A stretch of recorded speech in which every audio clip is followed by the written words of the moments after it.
I'm bumming with. Try to run with the rock and you fumbled it.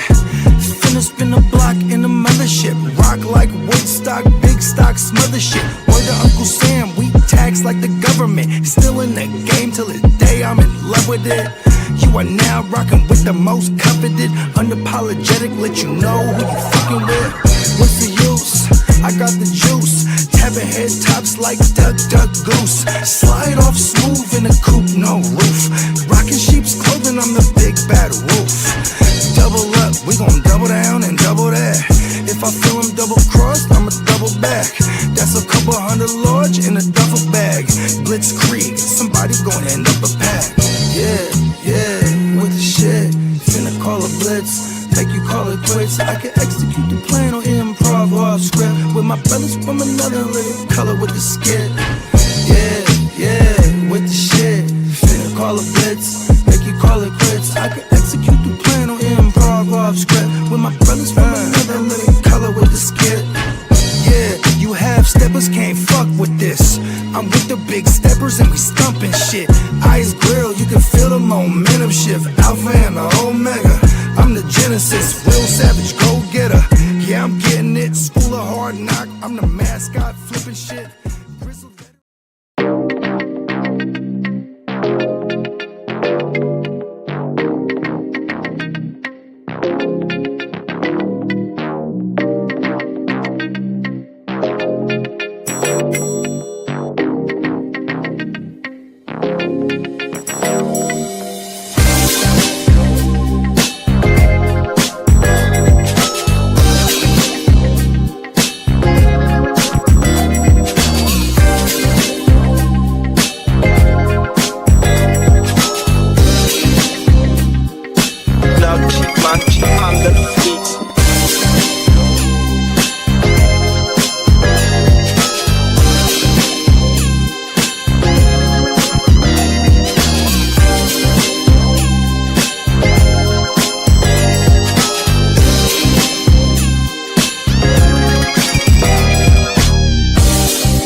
Jamaica. Yes, sir. Top of the top. What's good, everybody? Shout out to the motherfucking chat right off the rip, man. 100%. They've been going crazy ever since we've been doing the CFL, the UFL, and the motherfucking World Cup, man. Shout out to the motherfucking chat, bro. 100%, man. We started new motherfuckers every day, bro. We getting somebody new in that bitch every day, and it's from somewhere else in the world. 100%. This GWN H2S shit has no boundaries, bro. 100%. Come on, bro. Show, you gotta have the heart to start with. Come on, B. You feel me? 100%. Yeah, man. And you already know. You definitely tuned in to another live Tuesday post Father's Day edition of the Way. Yo. Jamaica, what's good, everybody? Come on, let's get some motherfucking energy, man. Let's turn this bitch up, man. It's a beautiful Thursday, like Big Bro said. We just coming off Father's Day weekend. If y'all was behind stage, everybody that celebrated Father's Day, especially in this GWN shit, had a damn good time. 100%. That Father's Day weekend is the precursor to what we're gonna see in about 57 fucking days, 55 days. Hold on, Lee. Let me get my shit off real fast. It's going to be a whole bunch of grown men doing a whole bunch of grown shit, bro. And we're going to present this shit to y'all like nothing else. Oh, my mama, a full slate weekend, bro. I am so excited, bro. I don't know about the rest of my brothers, but I can't wait till Vegas, dog. 100%. You know, I be trying to play it cool and shit. But then behind the scenes, I'm all giddy, like, yeah. I'm like, yes, it's almost time. But you know, I just be cooler, like, yeah. But also too, because man, like it's just been the last couple months.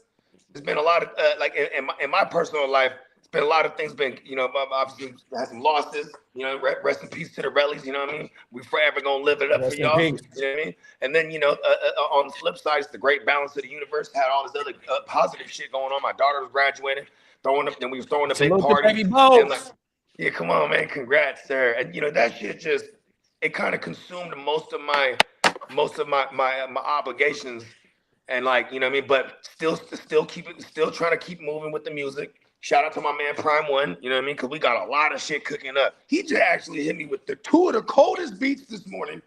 Fucked my whole day up. I almost wanted to cancel the podcast, but listen, y'all do it.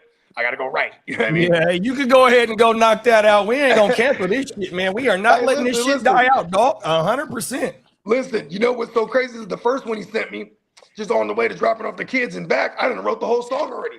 So I'm like, cool. That shit. I'm like, haha, P, I didn't have to clear my schedule. Then I get on this, then it's like 10 minutes ago, he sends me another one. I'm like, oh, for real? I like how you just said, though, about you know, doing your music and all that shit.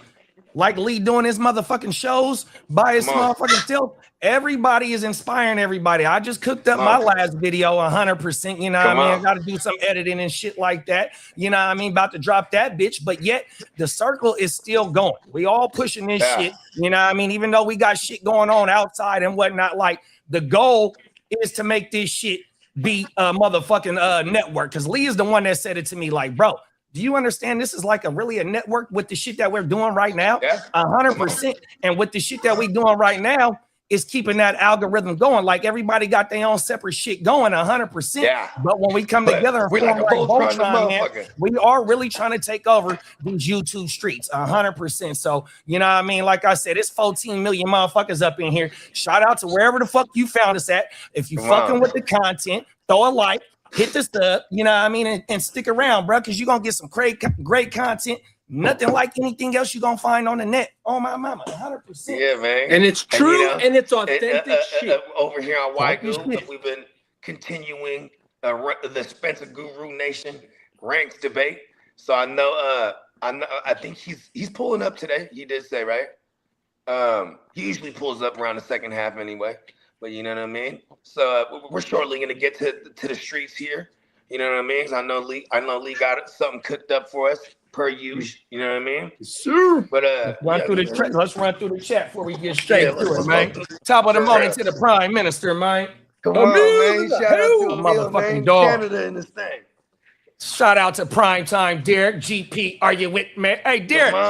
Now I gotta hold myself accountable. I told you that if GP sticks around for at least this year, I was gonna go get a GP jersey. He is part of the fraternity. I don't know if I'm gonna hang it up. I'm gonna wear it first. I'm gonna stick to my saying, bro. I'm gonna wear the jersey first on stream, and then I'm gonna retire that motherfucker. I'm gonna throw a Cowboy jersey on, big bro. Facts. You know what would be dope? What would match a Cowboy jersey? Remember them? Which Jordans is the ones where it's blue, white, and yellow? The 1994 ones, I think it is. And it had, I think there might be like 96. Because it got the white strap across the shoulders. No, and it got the stars on it. Yeah, it looked like a golf ball on the side. It looked like a no, the one with the white straps on the shoulders and it got the stars on it. I want to say that's from the 70s. That's my favorite Cowboys jersey. Yeah. Oh, okay. No, I was talking about the Joes. That's some Joes that can match it. The what? I was talking about some Jordans that can match it. You know oh man, shoes ain't nothing to me, bro. I can match anything with shoes. I got about 50 pairs of shoes. You know what I mean? 100%. We just gotta get the gear right, right? All I got is different color Stan Smiths, and then I buy the same pair of white Vans over and over again. Gotta watch out for them all white Vans. Yeah, come on, damn, Daniel. Bring it around the white Vans though. Come on now, shout out to Duce, man, 100%. Yeah, we man. are rocking boys over here, man, 100%. People shout out to Leo, Lauren A. We appreciate you, Leo, for pulling up. What that, man? Shout out to Lauren, shout out to Leo. Be killing shit. Come on. Shout out to Prime. Said, when you guys get famous, don't forget us, brothers. That's all. Hey, look, bro, you right there with us. What you talking about, bro? What you talking about, Willis? Like, bro, you got the invite to motherfucking Vegas. When you got the invite to Vegas, bro, that means you are a part of the fraternity, dog. 100%. So, like, bro, if we do a draft by you, bro, you know you like, come on, Emil, you know what time I it know is, we big got to bro. go. We got to do Toronto one of these days, or Come on now. I mean, the rallies with the AOB. Them motherfuckers want to, but see, some of them got felonies. Like one of my homeboys, So the motherfucker they just won't told let your me. ass up in that Hold thing. on, That's, hey, that's look, a fact. hey, hold I on, didn't know hey, about look, my that. boy just told me Hey, because they he might was not let draft. Lee into Canada, bro. Yeah, they ain't gonna let me there. No way. Hey, look, I think half of us can't go to Canada. Actually, Yeah, dog. I'm not invited. Yeah, so like I was Canada trying can to say, come to us. I was talking to my bruh that's in our league, and that motherfucker got a DUI or some shit like that, and they didn't let his ass in. Oh my That's a man. fact. Them That's a motherfuckers fact. really be tripping over there, dog. Hey, but my shit clean though, bro. Even with that little blemish on my shit, straight through. 100%. Yeah. Come Oh on. my mama. So let's go see some snowies in Vancouver. Oh shit, coming too loud. But yeah. Snowies. Hey, shout out to Ali, man. Ali and mom. Oh my mama. Shout out Yeah, to Ali and his mom, man. We Shout out appreciate to y'all for Ali and pulling his up. mom, man.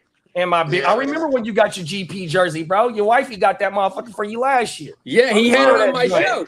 It was for his birthday. Just Oh, recently, my mama. I'm actually, gonna get right? that bitch, bro. He wore it on the Yeah, 'cause power hour. The Derek only is thing made I sick. don't like, bro, like I said, and I said this shit when I bought these two jerseys up here. These motherfuckers is $200, bro. There's no way ever in the world after this GP jersey, bro.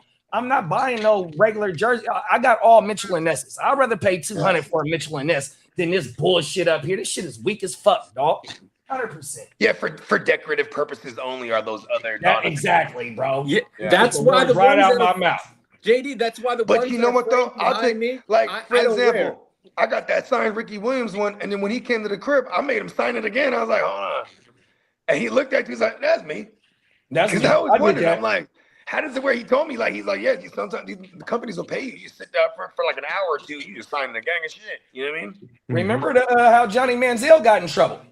Oh, that's right. Yeah, he was trying to like insider trade the shit type of shit, right? He was doing what you just said, signing autographs and trying to hide it under the table. Oh That's yeah, how he got in trouble. because you gotta file that shit too when they pay you. Well, see, back then the NIL wasn't alive. Oh, word, that's right. Damn, we're not that far away from that too. That was only about 12 years ago. Whole world, big bro. And you know what, Johnny, if you go, and this is one thing that I salute to Johnny, because Johnny played with Mike Evans. I don't think he played with Von Miller, because Von might have been right before them. But look though, bro, this motherfucker said like, right, and I ain't just singling out Mike Evans, but what he said was, when I was signing them autographs and my homies that's sending money back to their houses off they stipend, they only get $500 a week or some shit like that. Yeah. Some of them players, bro, like, I got to send that money back home. So Johnny is like, bro, I'm getting all this money, man. I'm finna take care of my squad, dog. He says that in the month. And one more other thing that he said, right? No, it was Johnny's dad. Johnny threw Cliff Kingsbury's Johnny's dad threw Cliff Kingsbury and what's the coach's name? The black dude. I can't think of his name. He threw them under the bus. Under the bus, He yeah. said them motherfuckers wasn't holding Johnny accountable. You feel me? How you gonna be a grown ass man and you partying with Johnny? It was Hugh Jackson. That's Wolverine, huh? Yeah, Hugh Jackson was the head coach of the motherfucking Browns. The Browns. Yeah. Oh yeah, it was Hugh Jackson. Hey, did you know I played in the league with him? That's the one that Plugger had us in. Yeah, bro. yeah. And he was talking a gang of shit, like cutting like promo videos. No, I didn't get in that one, but I know Plugger was It was plugging and clock. And look at this. Hugh Jackson was talking gang shit. I'm gonna win this league and this and that. And then right away, somebody just jumped in there like, I hope your fantasy football manager. Oh, and the tight end was in that motherfucker from the Browns. Yeah. I think I might have been in that league. And he was the one talking shit. AJ Barner. He goes, I hope president. your head coaching is better than. He said, I hope your fantasy managing is better than your head coaching. And everyone started dying. I was like, oh shit, he played for him too. I was like, Gary Barner's played under Hugh Jackson. He knows. Gary Barner, that's his name. Oh my mind. Yeah. Shout out to Gary Barner. I think I was in that motherfucker. Yeah, Austin Eckler was in that shit, and oh no, if Austin Eckler was in it, I would. what's brother that rap? The Raiders got the tight end. Waller was in there. Waller, Pauls. And then T-Pain was in there, but it was for charity. But it was funny because T-Pain, he's a big Saints fan, so he was like, I have to have Alvin Kamara, dog. Like he just announced it like in the chat. So we're just like, all right, let him have him. You know what I mean? And You better draft that motherfucker when it's your turn. Fuck Listen, you. he was the 4th overall, and he was like pleading with the top 3 people, like, please don't. All take right, America. Guru America just was text the thread. 2020. I'm gonna draw. He's in here. He's in here, Lee. Okay. Oh, he can't hear him. Mama, he's in here. Yes, StreamYard is kind of geeking. I can't hear Lee. Do you got admin, Spence, or you need me to let you in? He should have admin. It looked like he frozen. The last week he was having trouble too. It looked like he froze it backstage. I think that he was probably trying to get his shit together before he revealed himself. StreamYard been on geek. Kellen Winslow Jr. Oh yeah, hey, shout out to my dog Kellen Winslow, man. Come on, man. Come on. He was a running back, right, for the Eagles? Nah, he played tight end for Miami. Tight end. Okay, I totally whiffed that. The Hurricanes. His daddy played for Lee's team. I met the father at Palm Springs. You know, there's an aerial tramway. Him and his girl were getting something at the restaurant, and they were in line waiting, and my pops and his friends definitely were like, it's Kaleb Winslow. That's K1 right there. Was it K1 or was it K2, big bro? It was K1. Because K2, he went to high school in San Diego. He grew up in San Diego. Yeah, I remember him being in the paper. Yeah, K2 was going crazy in San Diego. Yeah, K1 though, that's the one. The Chargers, they relied on him for probably like what? Him and Dan Fouts. I mean, not Dan Fouts. Like a better part of a decade. What's the name of the quarterback? Is it Dan Fouts y'all used to have? Yeah. Yeah, Dan Fouts and K1 was going crazy. Dan Fouts, bro. Hey, shout out to all 18 million motherfuckers. Look, this shit is going up. I'm telling you, bro. Look, bro, we've been on this motherfucking grind. It is fantasy football. Man, fuck fantasy football season. It's redraft season. 100%. Y'all see we've been doing these rankings these last 3 shows. Big bro about to jump in this bitch, finish off the wide receiver rankings 100%. We're going to have a topic to discussion. Lee about to take us to the motherfucking streets. Let's go. You ready, Lee? No, bro. Let's go. You need me to let you in, Spence? Throw a thumbs up. He might still be trying to. He might still be trying there you to. go. Let's go. I think I got it. Fucking go, man. What it do, y'all? My internet's been geeking like crazy. I might have to rejoin, but yeah, it was doing that shit last week. I think I'm in here now. What up, fellas? What up, Spencer? Can you hear us? Can you hear us, Guru? I can't hear him. He's not saying nothing. No, I can't hear him. Period. He's not saying nothing. Let's see. Yep. Okay, yeah, I got you now, JD. There you go. Oh, that's all right. I'll rejoin then. I'll rejoin from my phone because my computer's geeking like crazy. I'll be back in like 5. I had to fix it by using an app. It's the only way I could work around. You on the app right now, Gangrene? Yep, I'm on StreamYard's guest app. So yeah, that's how Lee should be so good. He be on that fucking app. Yeah, that's I don't have problems with it. I be using the regular phone because the app should be geeking on me. Even worse. The Safari shit tripping even harder on you. Yeah, dog. Listen, I want to try that app. I can't escape the Matrix. Oh world.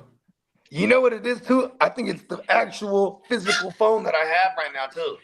Just the motherfucking battery. Every time I'm on stream, that battery goes crazy. It goes hot and drains the bitch too. Yeah, them is facts. They actively try and phase out your technology somehow. Yeah, well, my daughter just came from the Apple store and they told her, because we get an update like every 2 weeks, 3 weeks for the phone, right? So she said that the motherfucker at the AT&T store told her, don't use the updates no more. They're making your shit go lower and lower. That's why, because just about 2 months ago, my phone wasn't getting hot, dog. That motherfucker get hot. Ain't lying, bro. I updated that shit. Bro, I've been doing all the updates my damn self, and the motherfucker at the store got it on auto. Don't do that shit no more. It just auto. I had to turn it off the auto update because that shit, you know what I mean? Right, it'll do it overnight on everything. You'll wake up and it says auto install on your shit. You punk motherfucker. I never thought about that aspect too, because it is for damn show that like once they stop. Well, remember they had a class action lawsuit because they was forcing people to go buy new phones. Just like 5 years ago, Apple got caught in a class action lawsuit for doing faulty batteries.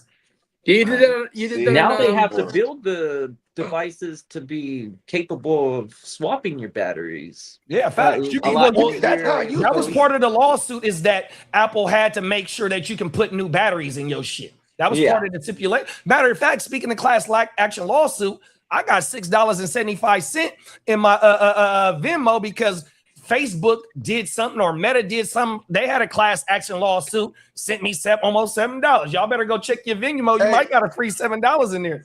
My girl homeboy Mark, he just came up on 4 bans, part of a class action shit for Wells Fargo, but this is going back to like 2007. Oh, they was the overdraft fees.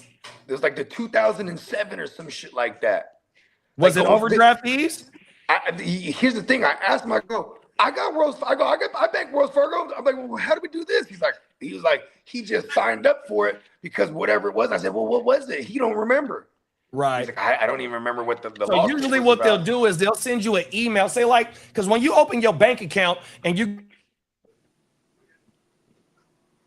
that shit. Yeah, JD. So whenever there's a class action lawsuit and it's connected, your email's connected to whatever is getting sued, you'll get that in your email. I got another class action lawsuit that I need to sign up for. Here go. I need to get it. I need to get my hands on some of these class action lawsuits, man. They just giving it out. Now there's another thing, right? So it's a commercial where all you got to do is enter your name, but they gonna charge you, and it lets you know if you got anything attached to you. If you got some money on you, say like a lawsuit.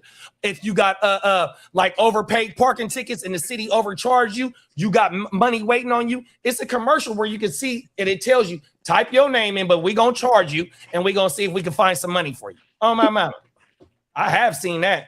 You know what? I need to find this service because I guarantee there's a lot of money out there for me. Universe, give me money every day.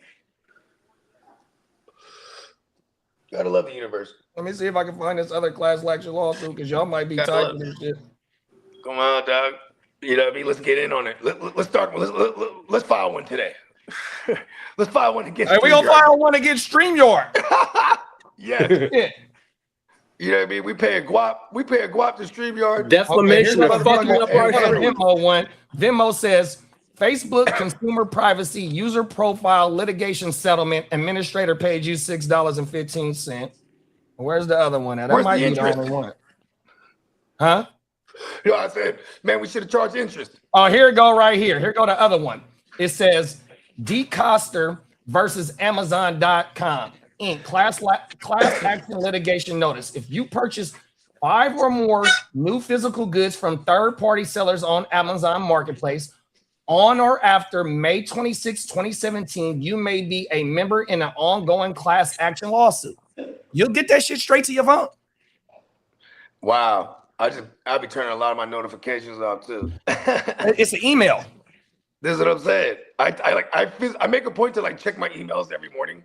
But I just turn most of my notifications off because it just goes hella crazy. Like my phone just goes crazy all day. Text messages, emails, sleeper notifications, Lee. Hey, I've been good on that. It goes, yay. So I try to limit it as much as possible so I can stay tunnel vision for the certain things that I need to prioritize.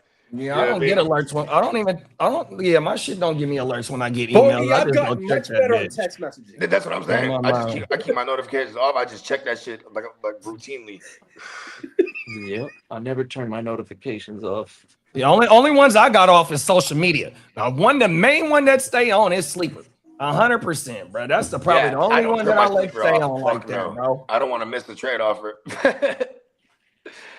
I don't want to miss when somebody drops somebody because I am the dumpster dive king. You need to get a t-shirt. You need a t-shirt for dumpster dive. Because of just paying attention, like so well.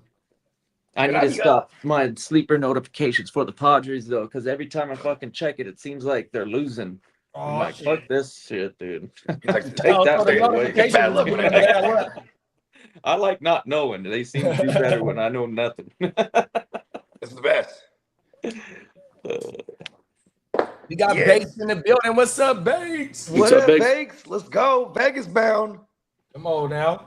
Let's go. We're about to go to the streets. You ready, Lee? Oh, ready. Here we go. 3. I can't even hear him. Can y'all hear him? You can't hear Lee? Yeah, that's me then. Let me click back out. All right. Can you hear him, Kitteh? To the streets. Yep, I got y'all. Here we go. 3, 2, 1. I'm charged up.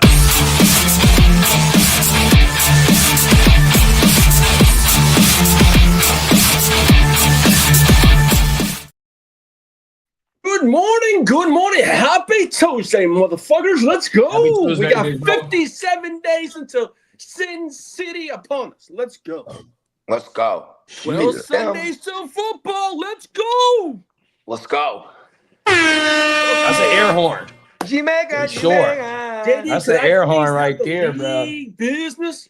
Drop. League business. League business. My business. Big My business. We talking That's right. big business around here on this GWN. Yeah. Right?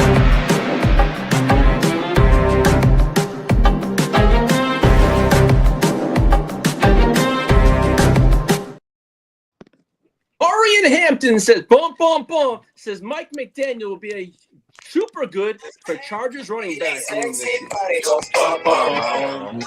Let me see that sexy body go.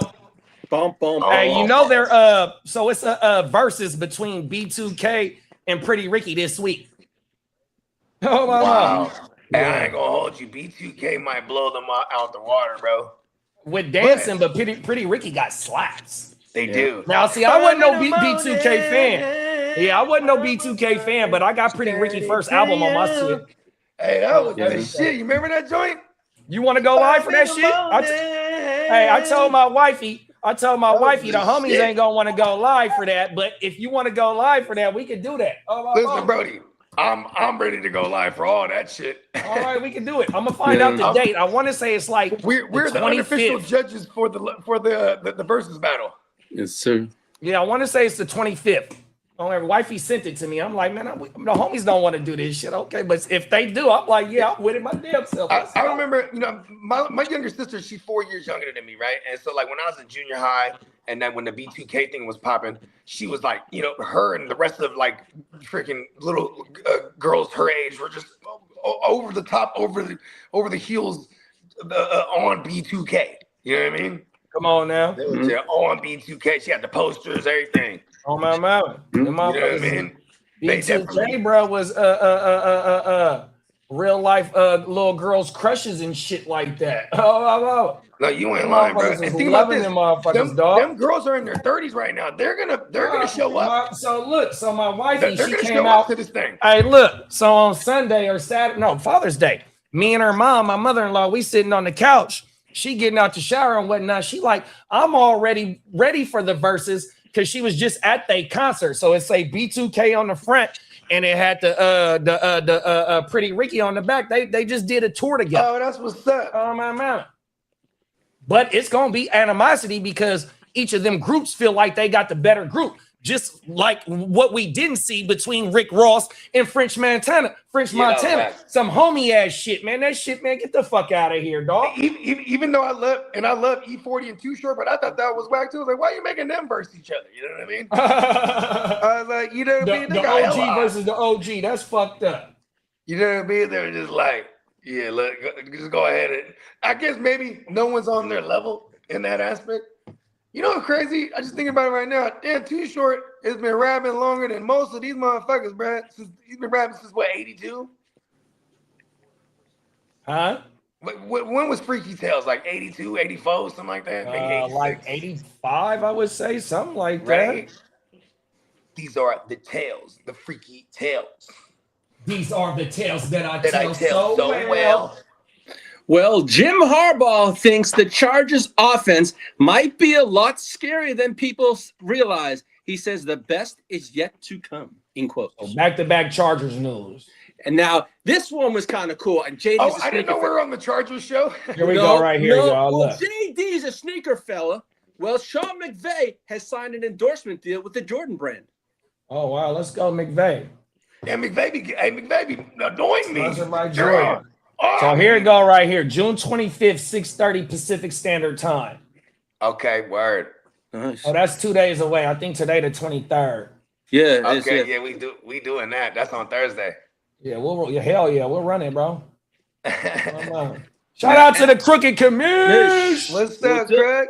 With Guru back in the house, Drew Brees helped Tyler Show organize the Saints quarterback wide receiver retreat in San Diego. Let's go. Shout out to Uncle Breeze. Yeah, man. Uncle Breeze is still kicking, man. He's freaking he was the grand marshal for the NASCAR race out in San Antonio. He stay making moves. Does he live in New Orleans, big bro? San Diego. San Diego. Oh, he lives in Dago. San Diego. Okay. Yeah. Because Dago is arguably one of the most beautiful places on the planet. You motherfucking right. Bro, I mean, San Diego know, shit, but boy. they got us beat when it comes to weather, bro. I mean, San Diego weather, it don't get Perfect. better than that. It's fucking Yeah, perfect, you ain't dog. lying. It's paradise. It's paradise in America. You don't really get too many paradises in America, bro. 100%, and that's one of them. Like I remember there was like a good 4 or 5 year stretch where we did Thanksgiving week in Hawaii, and then at one point they're like, we should just go to Oceanside. You know what I mean? Yeah. And like it was just as dope, and it was like a fraction of the cost than doing Hawaii especially back then. Super expensive, boy. Like Hawaii and Alaska, bro. Like a gallon of milk is $10 because you got to go hella far to get that shit. Oh my mama, the gas probably over in Hawaii might be $7 right now. Ooh. And I'm like, and Hawaii, they get in the bag because I'm like, you have to. They're used to this level of expenses, right? So you got to imagine they get in the bag, bro. Bruh, one of my favorite shows is the Rebuild show in Hawaii. It's a husband and wife couple, right? And bro, last night I'm watching that shit. They get a property for $980, and the motherfucking projected profit or the projected for it to sell is at 1.4, 100%, 1.14. Oh my mama. I'm in the wrong. Well, the Mariners owner John Stanton is now considered the favorite to buy the Seattle Seahawks. He's worth about 4.6 billion, and he's the front runner for the Seahawks. Not enough. Yeah, they want $10 billion for that motherfucking franchise. Yeah, well, I don't know. He gonna get some partners though. Exactly. Well, hold on, Lee. Bake said he when we ended the show last night, you didn't see it, but he said he sent you a trade. Because when we ended the show last night, I was showing the comments, and he got a trade for you for Hampton, big bro. Oh, I've been a little more. I just text Bakes about 5-10 minutes ago. Well, and Derek said his face will not be on camera for this. Hey, I'm not afraid and ashamed to say that I got Pretty Ricky in my motherfucking playlist, bro. I used to see like because I'm a player, bro. I listen to R&B, bro. I listen to it out loud. I'll pull up to the spot knocking that shit, bro. Real player shit though, bro. On my mama. Hey, and Pretty Ricky got slapped. That shit was the slap. Like I don't care for any of their other joints, but that one is cold than a motherfucker. Just that beat. It's 5 in the morning, and I'm up talking phone sex to you. So horny. So, like, come on, bro. Look, bro, I'm going to be on that. If we go live, I'm going to be on that bitch singing like I always do, bro. Come on, dog. My bad. Oh, yeah. Hey, Banks, just so you know, I'm looking at your trade offer right now. We will talk. I'm looking at it right now. Hey, Banks, let me just say. Hey, yeah, that under go crazy. My daughter know that shit by heart, and that was like 08, and my daughter was born in 01. She know under. Oh, my mama. Facts. Look, my boy know what he talking about. Everything. Yeah. Hit me on the under? Is that the joint? Oh, no, that's the bass shit. Nah, under. It's a slow-ass song. Take your love, go under. I can't get my pleasure P on. I'm gonna go viral for fucking the notes up right now, bro. Go Shout out to Pleasure P. Oh yeah, I ain't repping no beat. Like I said, I wasn't a fan of B2K, but Ricky got slaps, bro. Like if you want to set the mood right with the broad in your car or at the house, bro, you put Pretty Ricky on, dog. 100%. Pretty you gotta Ricky know what the ladies like, though, bro. They get the patty wet. You feel me? Marco from Z Future. Germany in the building. He said the evening from hell right now. It must be 1,000 degrees in Germany right now. Oh, Or it might be like right 80s. there with you, Marco. Yeah, how hot does it get in Germany? 1,000 degrees. Because he said he reporting from hell right now. Right. Unless he's there's a lot of people that want to be Marco is a down there. fool, bro. And Well, then you the go right here. lawsuit- Hold on, Lee. Hold on, Lee. Okay. You got to share this to the chat. Who? Right You there. can share that to disclose the it. chat. You sure? Okay. All right. Here we go. Go ahead. Let me just pull this one up. Come on. Well. Let's see what he wants for Hampton. Okay. So No, he's trying to send I would receive the hands, the massage. Watson. I would receive massage hands on Watson, Christian Watson, Josh Downs, Amari, and Hampton. I would give up Reed, JJ, I'm that sucky McCarthy, I Davis from the Jets, the running back, Arvell Reese, the linebacker, and a 2027 first-round pick. Who's the first name he said he is? I would be who for me or Read for everybody that you Reed. got to give up again. Reed. Who's Jaden which Reed. Reed? Jaden Reed. I want that Reed, Elite okay. 27 first. Yeah, Yeah, you that's ain't what lying Bakes there. was You trying ain't to get. lying See, there. me and Bakes tried to trade, and that motherfucker just telling me that he ain't trying to give up the Jordan Love and Christian Watson stack. Use a cold motherfucker, dog. I'm looking at him. I understand about Jordan Love because Jordan Love is Big Bakes a lot's brother. Yeah, 100%. They you know grow what up I'm in the saying? same city. That's the rally from the hometown. No, I understand that. But Watson, though, bro. Hey, look, man. You know I was trying to get something done, players bro. are not movable. Just some Hey, leagues. Mike, I want Watson in Hampton. Cold world, bro. Let me get in the mix.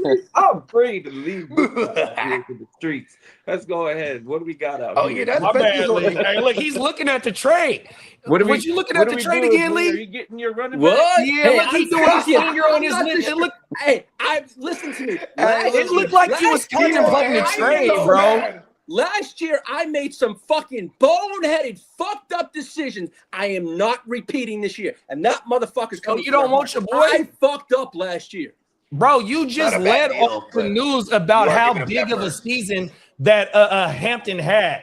And that don't sound like too bad of a trade. You know, it's kind of The hard only really looking thing at or I'm listening thinking to There's a about this. lot of Christian pieces in there moving Wait, around. I'd like to Lee, know my it. wide receiver room, but I'm leaning there, but I don't want to fuck up like last year. And to me, Wait, it only wait, sounds wait, like wait. hey, to me, it only sounds like all he wants is really that 27 first and That's a Jaden fact. Reed. I couldn't remember. Oh, and Arvell Reese. You got Arvell Reese on Yeah, your I team? got Arvell And then he Reese. threw That's it. the really And three then players that he had, really want. It sounded He to threw me a like JJ the in Hampton there. Side, the Hampton side sounded pretty tempting because you get Hampton as well as Christian Watson, right?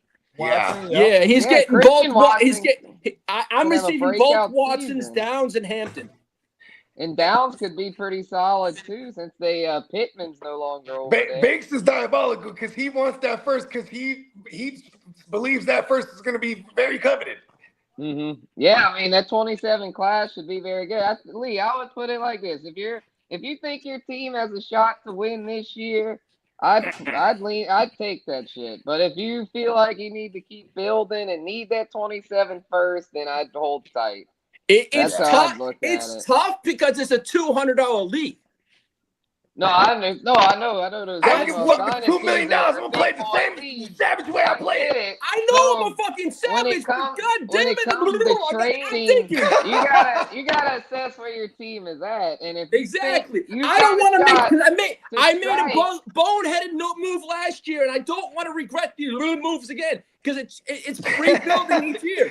He's glitching. Well, if you Hey, feel Lee. like rebuilding, All you I gotta would- do is I go would- to Hey, the Lee. owners, I would go hold to on Chase that Brown, Derrick 27 Henry first. owner, and see what they want for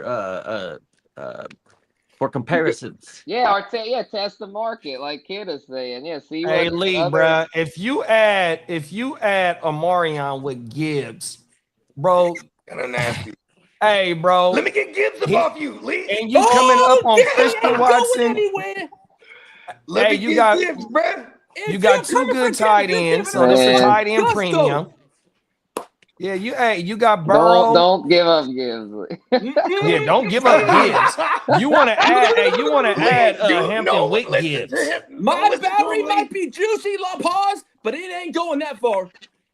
Don't listen to him, Lee. Hey, I listened to a lot of people last year, and where did that get me? Not that very far. I'm looking at your team right now, bro. You weak at the wide receiver position, though. I am. I know I'm weak in the knees, Paws.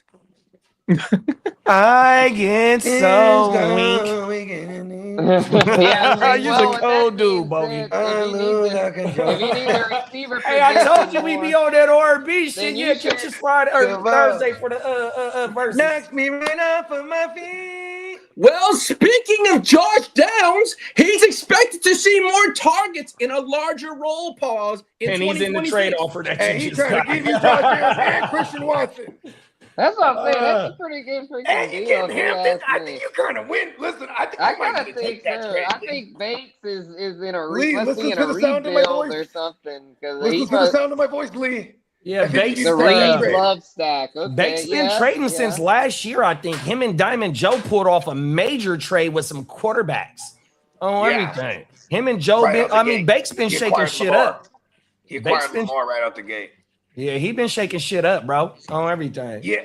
Is this my old team in the Gen Well? That's what I was it looking at. It is your old team. So he just started this year then. The Gen Well. He started off 26 with a banger. I thought he was in there with us last year. I'm burnt. No, that was Spencer. We have Spencer's the only one that has provided North. Yeah, that league was sick. I hated the drop because that league was very solid, and I know Bates doing his thing with it. So I mean, that and you know what's funny? Bates was gonna be. Bates was one of the ones originally, like a couple years ago, who was gonna be in it, but then like he didn't respond fast enough, so then he got in the nice guys league. But I wanted Bates in this one too, because I know Bates is always down for like the higher money leagues. You know what I mean? Like he's always just with the shit. You know what I mean? Like and down to shake the shit. Big up. bro, he coming to swing his sword every motherfucking time. Yeah, come on. That's what we do is swing our motherfucking swords with this finish. Here go lead team right here, bro. Oh, excuse me, y'all. My bad. Lead team ain't too bad. He just need receiver help, dog. Because look, bro, he got Burrow, Gibbs. He add Hampton. Hampton is going to be a damn great running back right now in that system. But he got Lemon, Addison. Addison is his boy, and Wandale. So if you're able to go get Christian Watson, who is one of my favorite wide receivers going into this year. It was Downs, and you got Kincaid and Ferguson as your tight ends. Fucking deal. Let's go through. You put it through. Yeah, action, baby.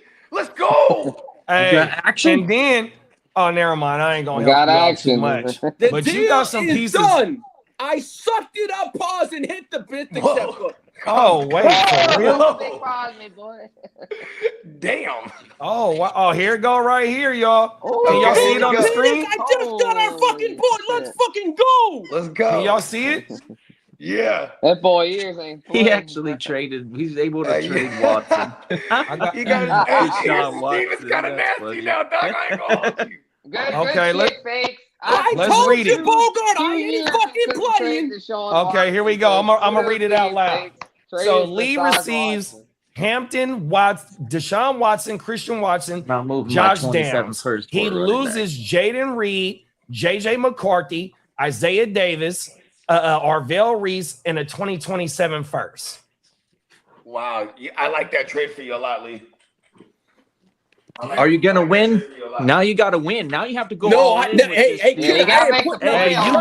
You got your wide receiver help. Lee is trying to strike now, so I think Lee, you need to try to sneak in them off. Man. You don't hold those two running backs and not try and win. Right? I'm going after this one now. Yeah, you gotta try to sneak in the off. I remember the very first year of this league, Diamond Joe. Shout out Diamond Joe. He was the 6th seed, snuck in the off, and ended up taking the chipper. So you got Watson, Downs, Lemon, Wandale, who's gonna ball out this year. Come on. Kincaid and Ferguson. I don't know who this. I'm doing Yeah, I that for traded me. Ferguson. That was part of our trade from last year. That trade just made me stress out. Having My first year Ferguson since right February. there is lovely for him. Oh my mama. Oh, since Having January. I haven't traded a Ferguson. player since January. Huh? Oh no, I'm just saying like that. I'm hating on the trade now because I'm in that league. You know what I mean? Like, good shit, good trade, fellas. And see, They're I like, can't "No, I'm even having a see beer." your I'm having a taxi beer. squad on here, Lee. Huh? I said I can't see your taxi squad because I'm on Oh, the, my taxi matchups. squad is I got Shamir James, RJ Mickens, Fernando Mendoza, Max Clare. Oh shit! Fernando. Green. You got Mendoza in your Mendoza. taxi? Yeah. Hey, I guess told who I got? you boys, Hey, I wasn't Lee, fucking Lee, guess who I playing got this for shit you? draft-wise. Lee, who's your other QBs? Just Burrow? I have Jalen Green. I have Danny Dimes. Oh, you got dumbass over there. Okay. You got I was gonna say, one-legged Danny Dimes. Yeah, well, hopefully that Hey, one Lee, fucking hey, pendulum Lee, Lee, That I motherfucker got got a Corky limp. Kirk for you. Lee, I got Corky Kirk. You got Uh-oh, you better go buy him right now. Fucking fart. You better go Corky get Kirk's on the Corky block. Kirk. Well, hey, He might fuck protect around your with neck. hey, fellas, you know I don't pull off these big trades very often. I gotta let this one absorb. See, here's the thing, Lee. He's Hey, got talk that Fella. shit, Lee. No, but here's the thing. When they read off when he first read off the trade, I was like, I would have been took that right there. Hey, read that comment too, Lee. There go your boy. Shout out to Booger, With the man. Peters and the bolt splits on cut. Let's go. If on, Lee let's doesn't go. do that trade on Angel like, hey, I got our fucking boy. That's all that fucking matters. Come on now. You Let's go. got Gibbs and fucking bomb, bro. I'm gonna Hold on, bring hold the on, fucking hold heat on. this year. I ain't fucking around, Hold on. Hit Paul. that rumor drop. Hit that rumor drop. Hit the, JD. oh, well, you got to say it right, though. Listen to all these JD, give me the rumors. Rumors surrounding me every day. Surrounding me I every need day. some time to Hey, get hold on, away. player. Come on now, y'all. Y'all know what time it is, Yeah, man. come on. Hold on. Oh, what is that?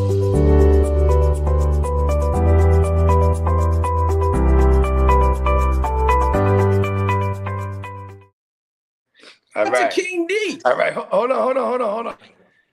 The rumor is, just keep it between us though. Lee about to trade me Gibbs. Let's go. Shit. Let's go. Hey, League rumors. you League know what? rumors. Those rumors might be rumors, but you're sniffing the wrong thing. Oh, shit. I don't even know if to pause that. Hey, or that like, motherfucking whatever. Bogey did say he used to fuck with the slalom the other Come day. on, That he's shit like- was he's funnier trying than to a take me mother- serious. He said, I want a gold medal. Then Brett said something. And he trying was to like, take well, you me to the never beast mind. level. Hey, Bogey, when you say, well, you know, you still can, like, I'm like, oh my God. I thought about it for a second. Like, oh, what you talking about, Lee? Whole world, bro. Hey, Only on the GWN will you get this content. Hey, come All on. 15 million motherfuckers, if you are not familiar good. with us, That's- wherever you found us at, throw the thumbs up, hit the subscribe. Hit the This subscribe. is fantasy football season, man. You're not going to get nowhere else, man. 100%. and I want to Shout thank, out to the chat. I Yeah, want to man. thank Shout out, everyone man. that's tuned into the Chargers Power because I'm gonna make this season a fucking good one. Talk your shit, boy. I'm Yeah, bringing man. Yeah, out I a could guest. tell. Lee's already got like the whole season. I got a worth guest of coming. That it's booked. gonna be I was like, fucking oh my fun God. as fuck, and it's gonna be you good. gotta be the most prepared Come on. podcast host I've ever met. Come on, Talk Doug. that Week shit, guru. 18 Week Come on. 18 guests playing. I was like, man, that is a new level. Come on, Yo, bro. I'll tell Hey, you one thing. sounds Season like one, a I young didn't think bogey. it was gonna. Hey, Spencer, I should a shout out to you and to Peacock because if it wasn't for the two of y'all, I wouldn't have been able to do it. I'm like, nah, this thing ain't gonna last, right? And the more and more I got it, and then JD and Bogey would say, hey, yeah, you got this. Just tweak this, made some tweaks here and there, did it, Yeah. and And then then I we let said the to kid myself, I fly. said to JD the other day, I said, I wanted to bring on this guest that's gonna come on soon, right?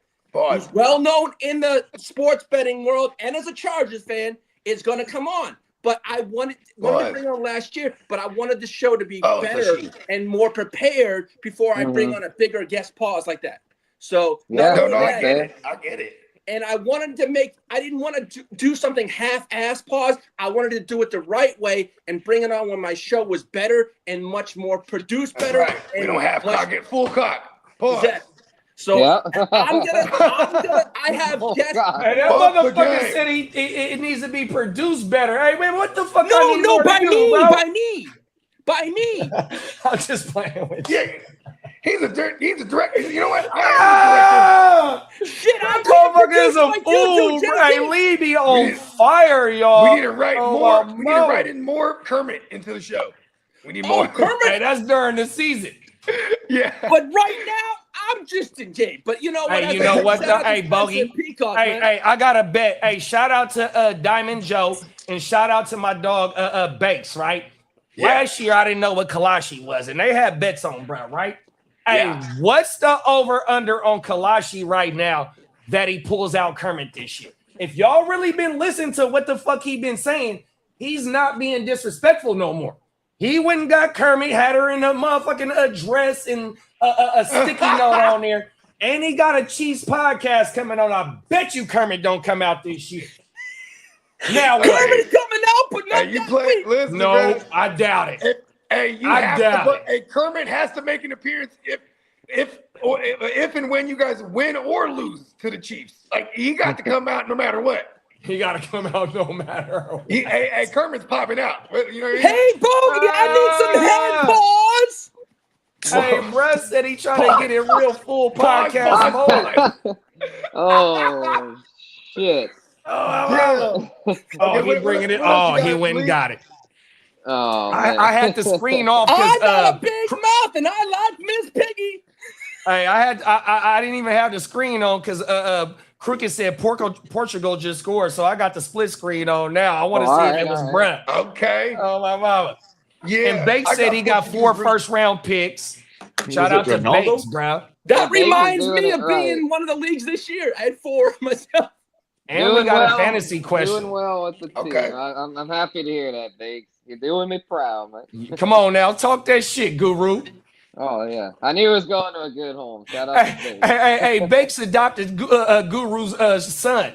Oh, everything. Right. Son, I'm gonna drop you off at Bakes' doorstep. You're gonna love California. California is a beautiful city. You have nothing to worry about. He's gonna raise you right into a fucking champion. Oh, what? 100%. Only on the GW.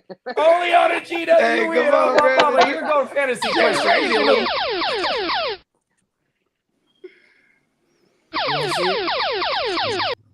Oh, I can read it from Good Marco.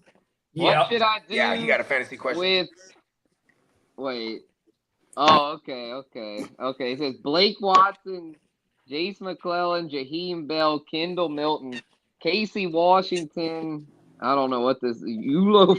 These are all like fourth and fifth string guys. Got these guys on my taxi squad. Jalen Ford, I know he's that guy at the Saints linebacker. I'd cut him. I would for sure cut Jalen Ford. I feel like a lot of these are probably cut candidates. Casey Washington, though, I think could maybe still have a role in Atlanta. I'd hold him. Not real familiar with the other names, though, if I'm being real. I feel like these are guys that are cut candidates, but hold on to them for now if you can in case they break out. But if these are all guys that I feel like, unless they show something this offseason, they're probably all cut candidates. Boo-boo. Yeah, I'd probably only keep Casey Washington, too, just because he might actually be like the 3. You know what I mean?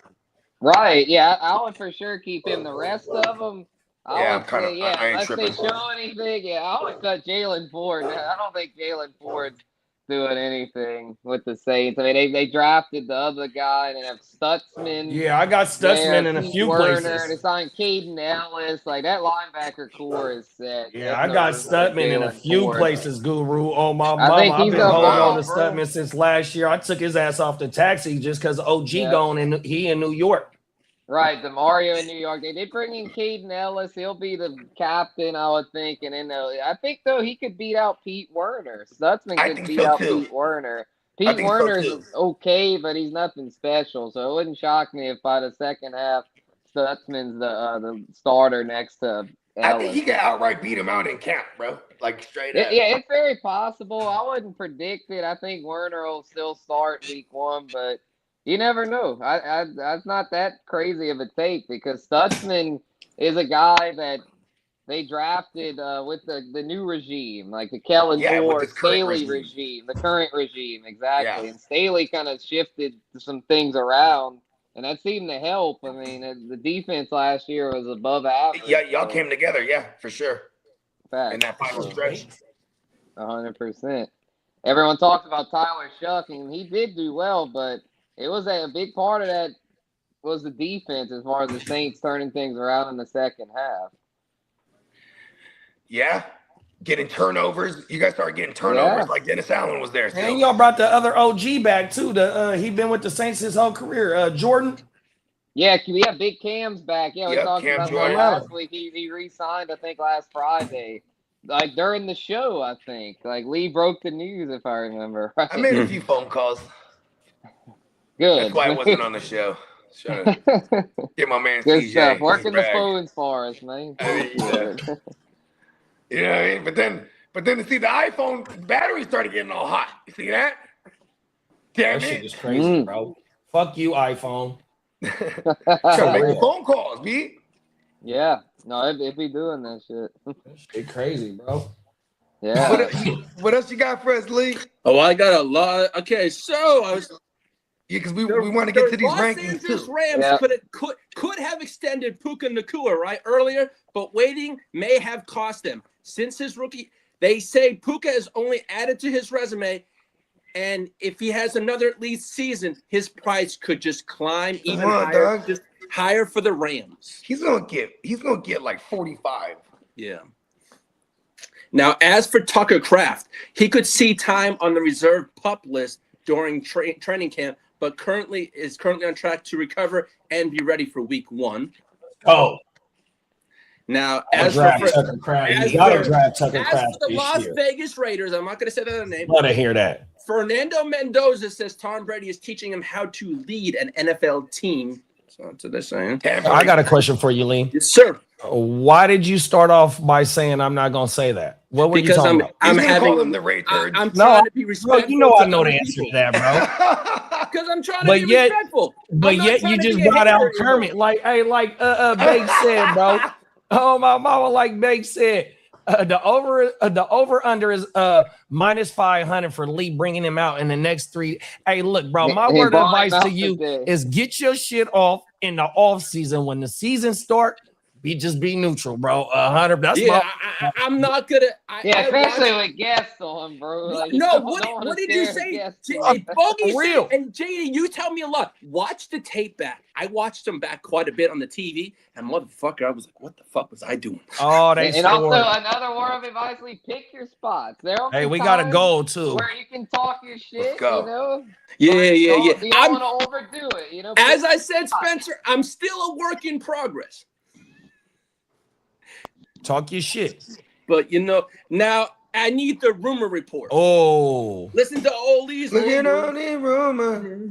Running me every day. Hating on the player. I always flip it to the masterpiece after. Come on now, talk that shit. Looking on these haters. Surrounding me every day. There you go. All right, Lee.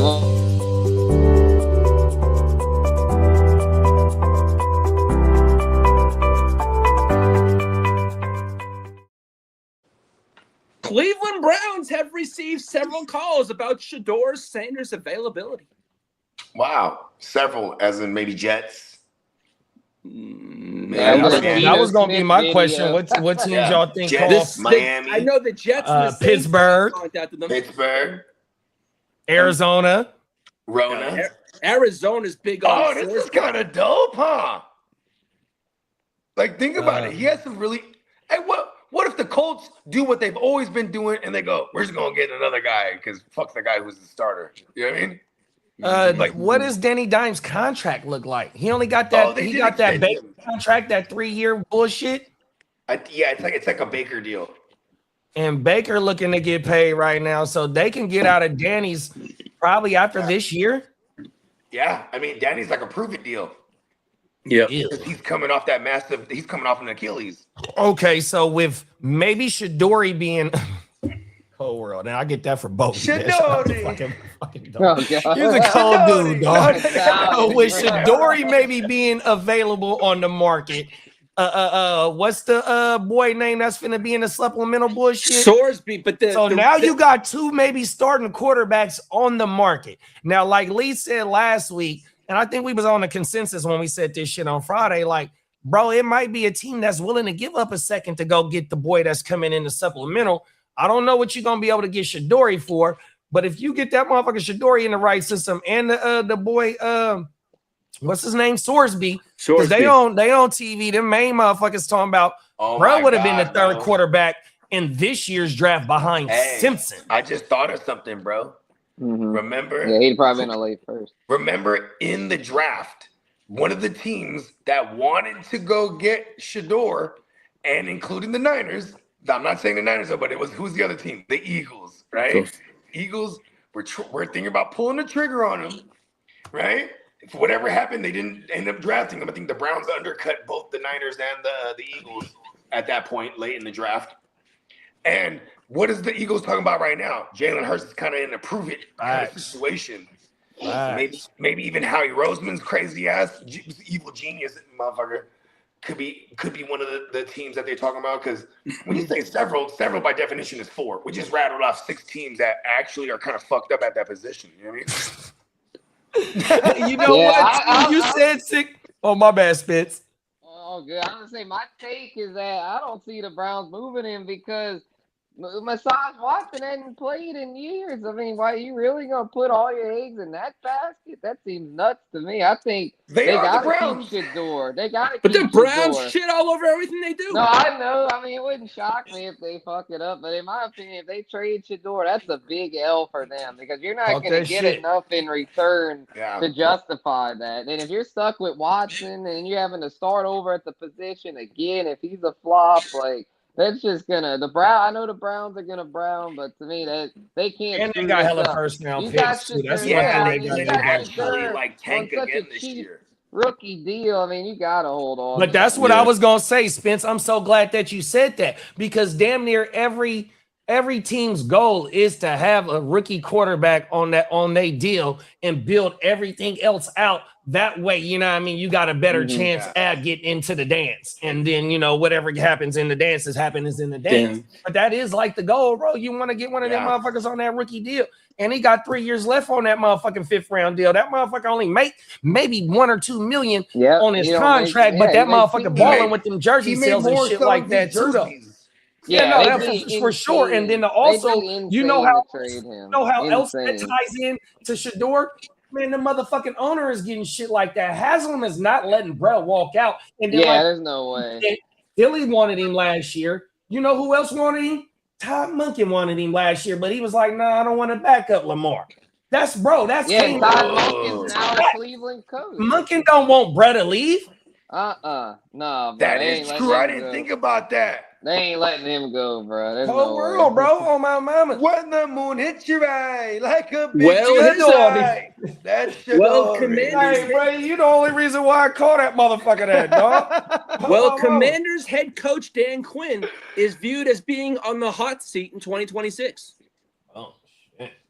That makes sense. Get him. Peacock, shout out to Peacock, big Brad. He said I'm taking Puka at the 1-0. Everywhere. Talk your shit, man, Let's go. I would too. Hey, Puka want the $50 million contract, Peacock. Yeah, I don't even want 45. I'm talking 50. Well, I know we were speaking 50 burger. I know we were speaking about Brandon Sorsby. Well, the Cardinals will be one of the top teams to watch for Brandon Sorsby, according to multiple reports. So, what does this entail? Like, let me ask they're saying a 2nd round pick is what's going to take to get him. No. Let me get your opinion on this. How do we handle this in dynasty leagues? Like when when he gets into the league, like what do we do? We just throw him to the waivers? No, well, yeah, because he's gonna be on in our shit. We got the fab. You feel me? So it's if you want to spend your whole $250 or whatever the fuck you got in the offseason, you better do it 100%. I think everybody gonna do that. Yeah, well, be the and then it's gonna go by the waiver priority. Okay, yeah. So whoever finished last. Yeah, so if everybody spent whatever the fuck they got, say like if it's 3 motherfuckers in the league, 5 motherfuckers in the league that still got all they fat, right? Then it's gonna go to the motherfucker that got the highest waiver priority. Priority, yeah. I got the hold on. I see. Oh, that matter. Yeah. Okay. Someone's gonna like blow that the whole because load, Paul. you know what's crazy is it became like a real thing like a week ago. People were like, you know, they're like, oh, what are we gonna do with this guy? And this, I'm like, do we even want this guy? I'm like, what? Yeah, in our leagues you do. Yeah, bro, super bro, that motherfucker is running the ball too, though, bro. He got lightweight accuracy from what I've seen, just some little highlights, but he got wiggles. 100%. Bro, Pittsburgh, Arizona, all the motherfucking teams we just did for Shedeur, they gonna be in it on him, bro. Paul. Thank you, because I was gonna say like I was like, why is everyone tripping last week over this Sorensen guy, right? Or Sorensen, whatever the fuck his name is. Sorsby, yeah. and then I go, oh shit! Even just after having this conversation, I'm like, damn, there is actual opportunity. Yeah, for super flex. Yeah, there is in one quarterback league. In a 1 quarterback league, I mean, if you got room on your taxi squad for sure, but you ain't gonna you're not getting nothing out of him this year. It's too late in the motherfucking season. He didn't do nothing in April with no team. He only about to get the playbook right now. You feel me? Yeah. And then it's already some other quarterbacks on that team wherever the fuck he finna go. So he's not until next year. Is there any coaching correlations? If we find any coaching correlations that he used to like be under these coaches that in school somewhere, if they're somewhere, that's probably gonna be one of the landing spots. Or one of Cliff. I know Cliff. I don't know if Cliff Kingsbury coached him. No, he was Texas Tech. Where he was at last year. I think he got fired this year. It was the year he before. was still there last year in Washington. That's right. Or was it only he only did 1 year in Washington? He got fired after JD 5. Cliff Kingsbury ended up with the Rams. Yeah. Oh yeah, right. He was one of them. I'm trying to think. So they're not going to take him. No, he wasn't there. No. Man, I can hella see the Rams taking that kid too. Well, but they said so. Look, so like motherfucking the Jets GM, what's buddy name? That's on Get Up. Oh, never mind. Oh, Tannenbaum. Tannenbaum is like, bro, one of the teams that's really.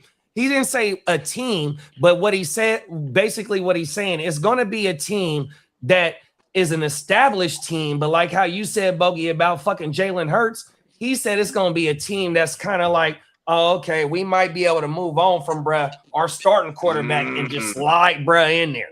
Want to establish team.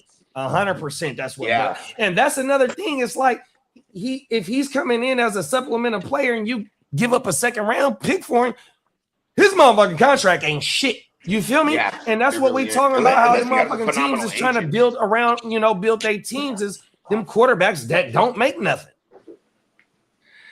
That's a fact. Yep. That's a fact. And here's the thing too is because I've never seen this before where everyone's been going gaga over like a guy. And what was his deal? He had some off-field issues or something. Like, why did he not gambling issues. Yeah, sports betting. I think they said he bet on the Indiana team hella times. I just seen something about that. So when Indiana was balling last year, he was betting on them. He was smart. He was 100%. Oh, he can make decisions on the field, and he can make it. He's a smart gambler. You probably lost it all. Put your fab in for him. Oh shit, he did. The Indy did win his shit. He rode them all the way to the chipper. He know how to make good decisions on and off the field. The Raiders are gonna draft him behind Fernando. Oh, cold world. Cold world. He's like, I gotta go. Fernando said. Hey, we got Minnesota Den in the building. What's up, Den? Hey. What's up, Den?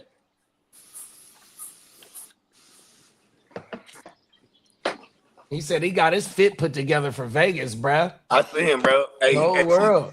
That's why I fuck with Dennis too, because he was putting it together. Like Peacock. Dennis be looking like a real P every time we're in Vegas. Them is facts. Them is facts. Big bro don't be playing. The cool white peas that they kick with all the brothers and shit. You know what I mean? Cold world. He's like Gator. When we're in Vegas, he's like Gator from the other guys. That's white chocolate. Portugal 2. You know what I mean? Get this bitch 2-1 now. Man, Peacock said, I got the hold on Lee overlay anytime you need it. What the fuck? Oh, what the fuck? Hey, Peacock using fool, bro. Oh, my mama.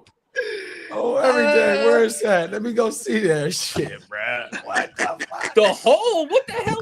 The hold on Lee. That means like Hold be on, boo. Lee. Oh, here it go right here. Hold on, Lee.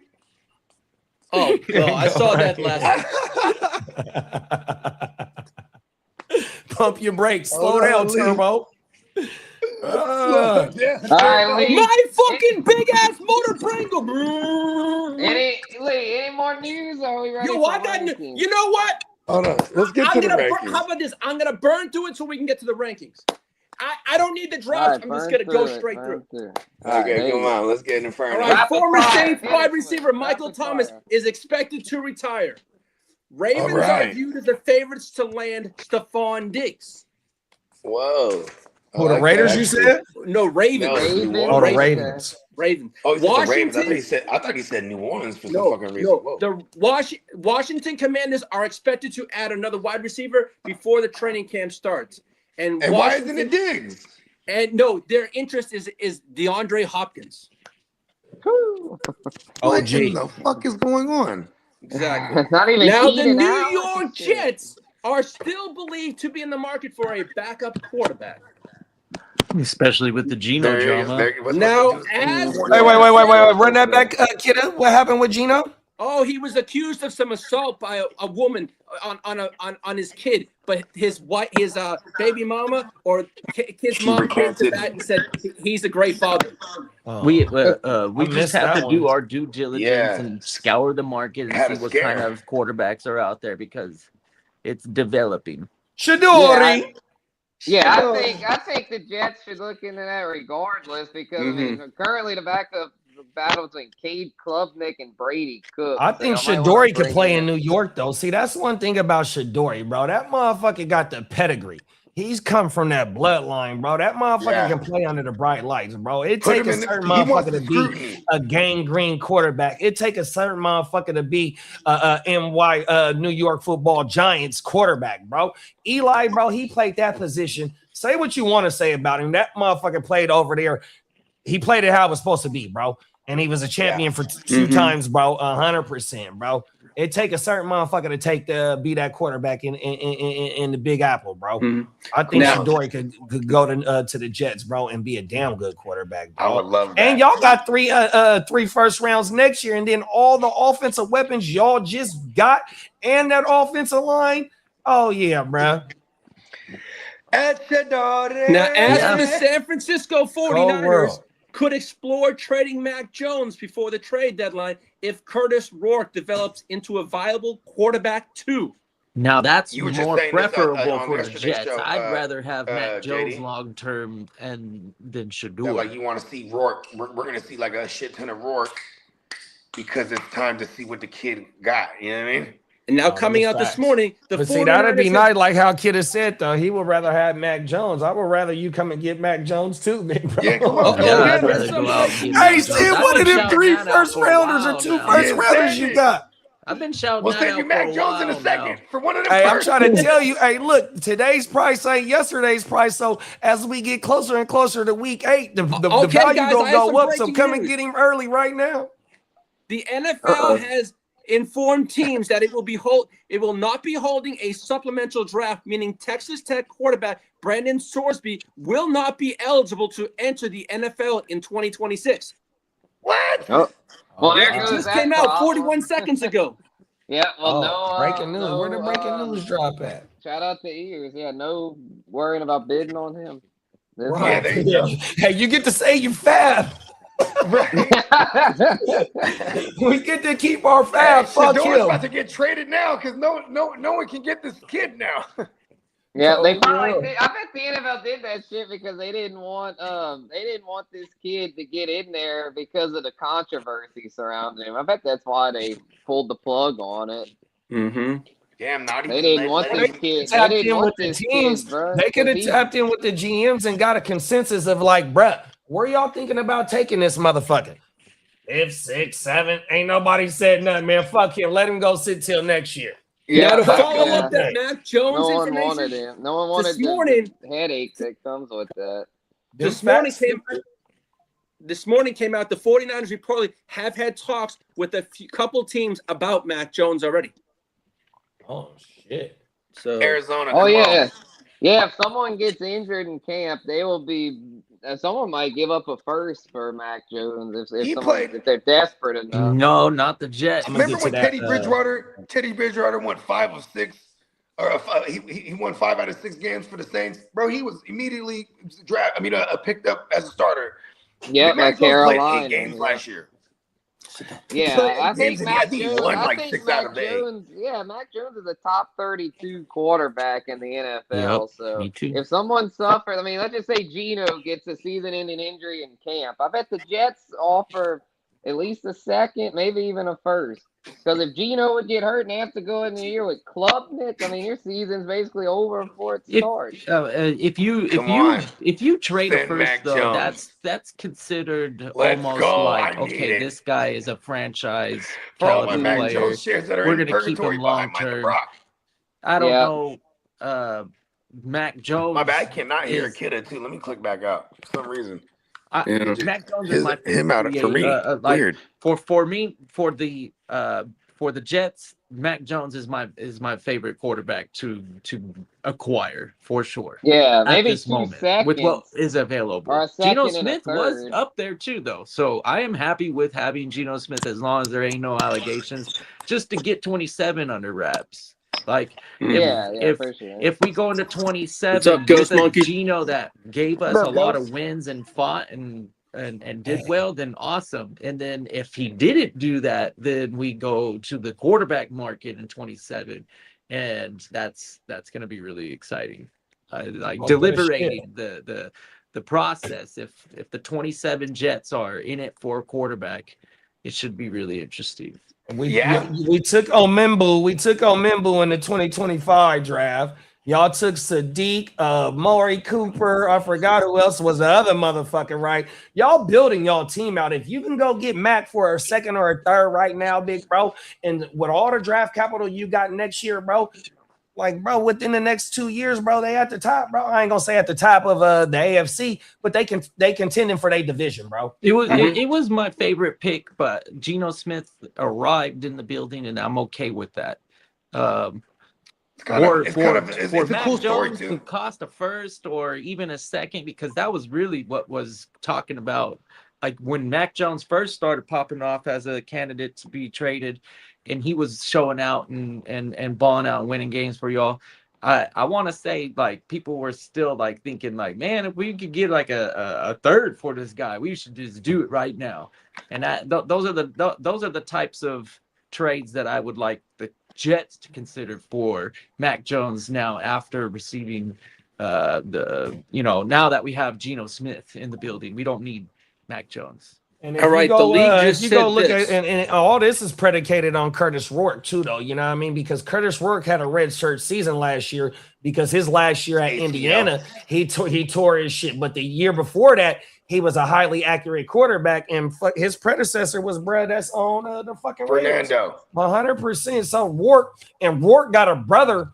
I forgot what school he went to, but he also, had been floating around for a minute, doing his thing in college, and got a little lightweight stint in the NFL. So the Rourkes, and they from Canada. So they got a little bit of a pedigree with them, with the two brothers.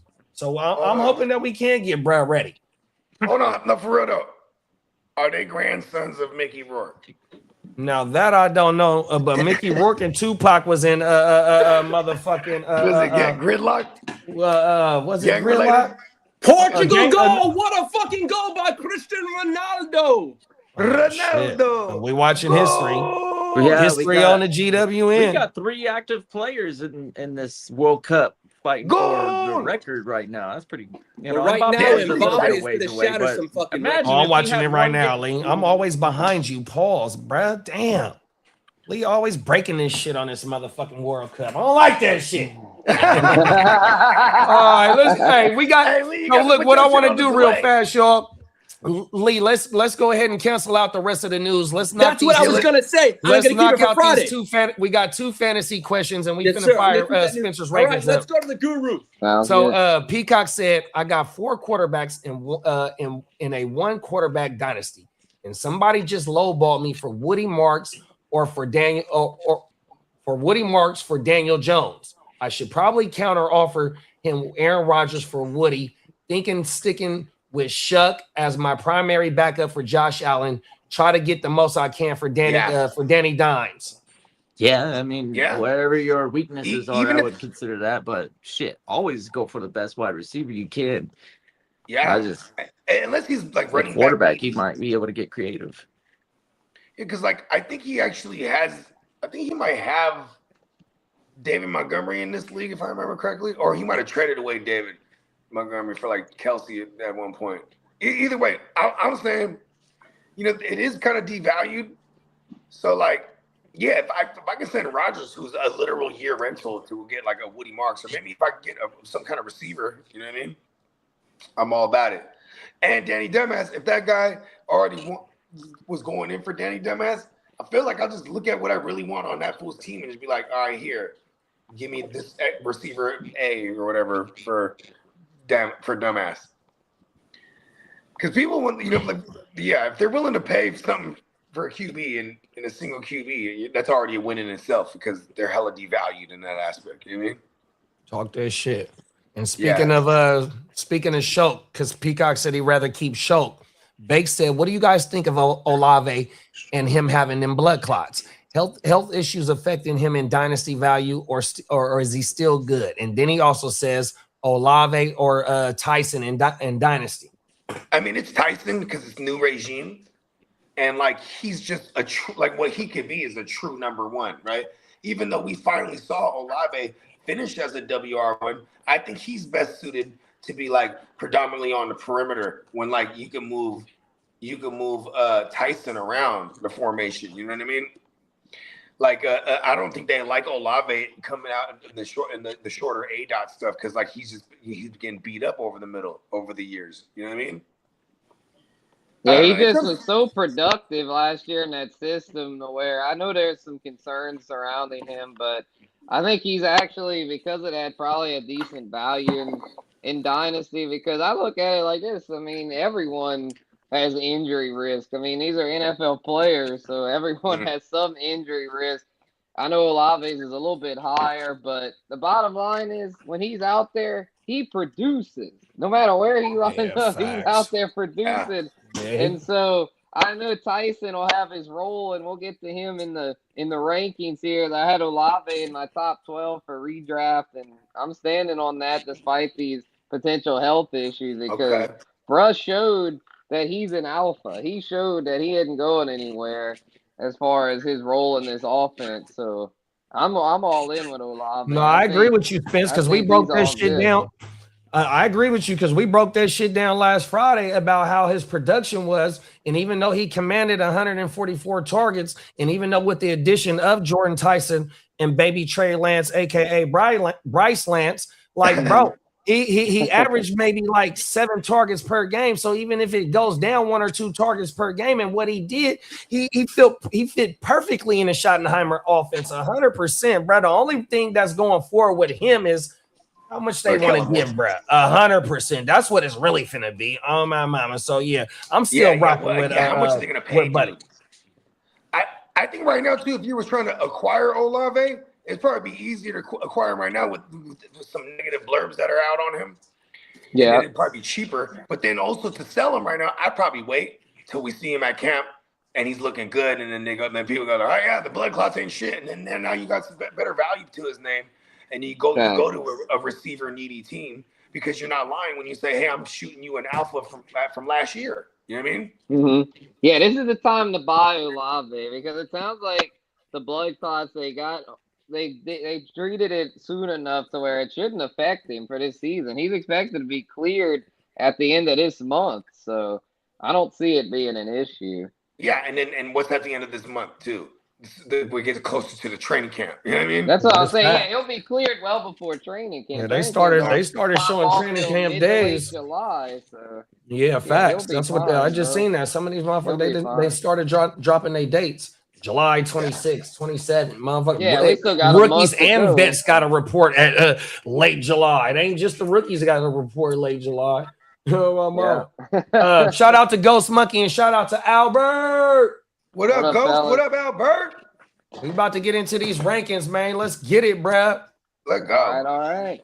So this ranking series will be the continuation of wide receivers. We did the top 12 last week. So for those that missed the top 12, I'll go over it. We had Jamar Chase at 1, followed by the Puka at 2, JSN at 3. What? Amon-Ra at 4. What? CD at 5. What? Jettis at 6. What? Drizzy, Drake London at 7. What? I like that one. Yeah. Olave at 8. What? Pickens at 9. What? Nico at 10. What? Oh, I like that one a lot too. Yep. Rashi Rice at 11. Okay. What? And AJ Brown at 12 to round out the top 12. So we broke all that down last week. Shout out to the fella in ears.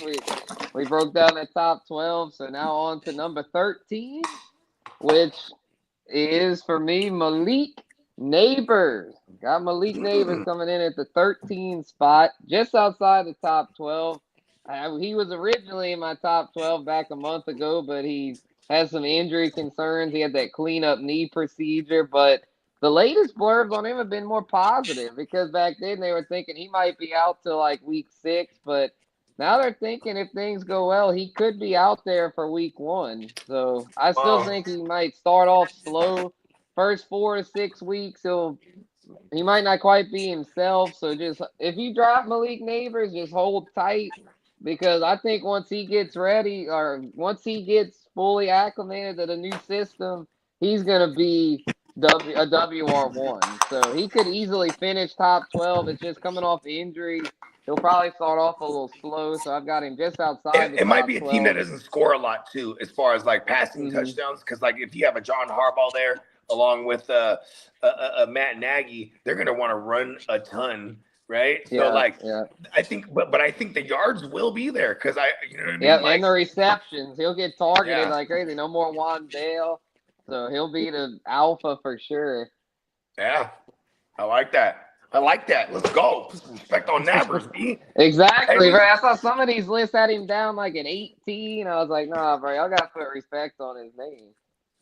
No, and I was saying this every time we reported like negative blurbs on him. I was just like, "Yo, go trade for him in Dynasty right now." You know what I mean? Yeah. I was like, take advantage of all these bad blurbs. Like the Olave blood clot thing. It's like fucking take advantage of that shit. Buy him now before he gets cleared, and then everyone's like, "Oh, he's back!" I got him. Yeah, exactly. Get him before. Because he'll get him when the other manager thinks like you're a sucker. You know what I mean? They're like, exactly. You want Olave? Ha ha! I'd rather the guy that's dealing with something in June than the guy that gets hurt in September. That's a fact. So Neighbors at 13. We got a bounce back candidate here at 14. Or Kitteh's Jets. Garrett Wilson got G-Dub. At 14, I think he was going yay before he got hurt last year. That's what I'm saying. He's showing the hell was. Yay every year of his career. I might be underselling. Hey, that motherfucker was part of the West Side Championship run until he got hurt. I held on to him for a minute. But he helped me get there at the beginning of the season. Prior to last year, he was over 1,000 yards 3 years in a row. Jets should be a little better this year. Geno be a veteran presence at quarterback to where he should be able to, at minimum, if he stays out there, I think he's pretty much a lock for 1,000 yards and 90 receptions. I mean, Garrett Wilson is a production machine. He's quarterback proof. He's worked with all kind of different quarterbacks, all kind of different offenses, but always gets his numbers. Last year, just the injuries derailed his season, but prior to that, he was balling. So I don't see any reason why he's going to fall off. I think if anything, he's going to bounce back and might even have a career season. So I would take advantage of his ADP being down. I feel like right now he's a really good value in that 3rd round range. That's awesome value, especially if you bang out a couple running backs early, right? Exactly. And like, I would not feel bad about starting off my receiver room with a Garrett Wilson. You know what I love even better? Garrett Wilson's my 3rd when I'm just banging out receivers back to back to back. Yeah, you can do like a freaking JSN London G-Dub stack. That'd be crazy. That would go crazy. Or even if London's gone, you could probably get like if you want to swing for the fences, take like a Rashee Rice in the 2nd. Because I think Rashee Rice kind of go back to last week. I think Rashee Rice, I know he's risky, but man, if he can stay out there, he's almost a lock to finish top 12 considering how much of the target market share he gets. I agree with you there. I agree with you there. Yeah, he broke it like, he's like a higher end extreme version of Wandale. You know what I mean? Yeah, exactly. And if that offense, Mahomes should be ready for week 1. Sorry, Lee, Kermit's going to be out there. And we know Kermit he's finna be. I can see them getting the ball out way quick. He's not going to be a lot of mobility early on with his legs.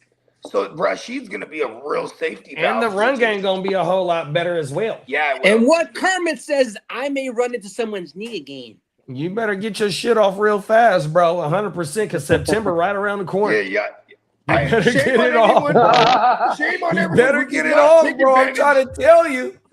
Everything. Look at Patrick Mahomes Patrick Mahomes died last year in the regular season, and I feel like not everybody. I feel like the AFC motherfuckers has been living in the shadows. They didn't take advantage.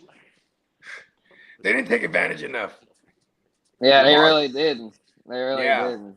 And it was a year where Lamar and Joe Burrow was hurt. So here's Josh Allen, like he should, you know what I mean? Everyone was crowning him. And then Drake May. Denver was right there. If it wasn't for Bo Nix. Fuck the Donkeys. That is true. Denver did take advantage. I'll give them that. Shout out to Tino, yo. We got the team leader in the building. Team leader Tito. Hello. What up, Tino? Blue team go. Come on now. Yeah, I mean, he's a cowboy. No, it was Derek, it wasn't cocaine. It was some tape saying "fuck you." All right, fuck you. Devontae Smith, they got the Slim Reaper coming in at 15. Devontae Smith, the rubber band man there. I think he's going to take a step forward this year. No more A.J. Brown. I know Jalen Hurts kind of on the hot seat over there, and Devontae's the guy he's going to have to lead on. I mean, Mekhi Lemon's only a rookie. The Wicks and Hollywood Brown are both, neither one are really high volume options, to where Devontae Smith is just one of those guys that isn't flashy. I don't think he's quite a top 12 option, but with no more A.J. Brown, I think he'll be a solid, safe WR2. Yep. Uptick in targets for sure. Yeah. I mean, the year he had his sophomore season, he got 136 targets, and what he did with that, 95 for 1196, damn near 1,200 yards and 7 touchdowns. I see him having a season similar to that here this year. Yeah, the 2023, that's the Shane Steichen season, ain't it? Yeah. Yeah, he was solid that year, but not quite as good. So hopefully Sean Mannion can unlock, bro. We see Jalen Good on the deep routes for sure. The knock on him is, will he be able to go over the middle of the field and make these short completions, these intermediate completions over the fucking middle? Is that Lemon? Is that where Lemon's gonna live? I mean, I would hope so. Right. I would also hope to see Devontae make them plays as well too, because we just don't want him to be intermediate to deep routes, because that's that. I mean, even though that's where Hurts is better at, but we also want to be able to see him be the number one option, get the first read targets. That's where that come in at. But now if Jalen Hurts can't hit the over the middles and all that bullshit. So is he gonna start dunking and dinking and whoever's running the shorter A dot, just like motherfucking they OG tight end? That motherfucker had 11 TDs last year. Yeah, 100%. It's like, who's gonna be the motherfucker that's the shorts or intermediate, because that's gonna be the benefactor 100%. Yeah. And I'm curious to see if they're gonna involve like checking down like crazy to the running back to Saquon. Well, that's what Lee said on last Friday's show on my mama. He said they're supposed to be using Barkley in the passing game a lot more. Yeah, because then that probably answers our question here about the shorter A dot like safety valves too. You know what I mean? Yeah, because like I said, the boy, whatever, go dirt. He had between either 9 or 11 TDs last year, bro. I want to say he had double-digit TDs last year. 11. Saquon, that's his dude. All-purpose his rookie year. Like, he got hands. They just, for some reason, ever since he's been with the Eagles, they just don't really use him in that fashion. You know what I mean? Yeah, the good thing is that there'll be enough for all those guys to eat. Because, I mean, Philly is pretty concentrated target market share to where, I mean, even if Saquon and Goddard see more looks, I mean, with no more A.J. Brown, I mean, that's well over 100 vacated targets. So I agree with you. The only thing is that Saquon is taking 25 touches per game, whether it's 22 touches or 18 touches and maybe 7 receptions or some shit like that, or 7 targets. You know, Jalen Hurts, the less he throws, the better is he quarterback. So if Saquon is giving you 25 touches per game, you want Jalen Hurts to be at about 25 attempts per game, 100%. Yeah. And with them investing in, they invested in Lemon, Dontavian Wicks, and that fucking tight end, and Hollywood Brown, bro. They brought in 4 motherfucking receivers. Bro, they trying to see what works best as well. So it's going to be a low concentrated target share over there, 100%. What about has he ever eclipsed over 550 like pass attempts like more than once? Who Hurts? Yeah, like I feel like he's at least won 550 at least once. Like he went 538 in 23, and then that's his career high. Okay, so while he hasn't even eclipsed 530 in pass attempts, so this is we need the efficiency here. 100%, and that's not his special. Going to go anywhere. Yeah, well, for sure. Well, yeah, like I said, these rankings are fluid, so as time goes on, might have to knock Devontae a few notches down, because y'all bring up some valid points about it not, being not as much of a concentrated target market share as some are thinking. So let's move on to someone here at 16 who, as of now, it appears he's going to see a big share of the targets over there in Baltimore, and that's Zay Flowers. I got Zay Flowers coming in at 16, and he's someone that isn't always the most flashy, but for PPR, bro, and volume purposes, he gets it. He freaking gets it. He had over 1,200 yards last year. It was a quiet 1,200. That motherfucker was WR7, I think, last year, big bro. He got it in, bro. Like, he was WR7 last year, bro. I didn't know that shit. Bro. He won people chippers for real. Average his yards per game over 71.2 yards per game. So that means on average he was getting you over 7 points just in yards. And in the 86 receptions is nothing to sneeze at. Touchdowns only at 5. That's been that's where he lack at, because he's not a red zone threat. We seen him drop the ball in the playoffs in the end zone. He ain't no red zone threat, but he showed beat your ass. Never again. Oh, mama, when you got Derrick Henry and Lamar Jackson back there with a running threat, he's gonna produce. Them is facts. Yeah, I agree with you. I'm glad you got him in your as a high end WR2. What you said you got him at 14? 16. 16. Oh yeah, I ain't mad at that.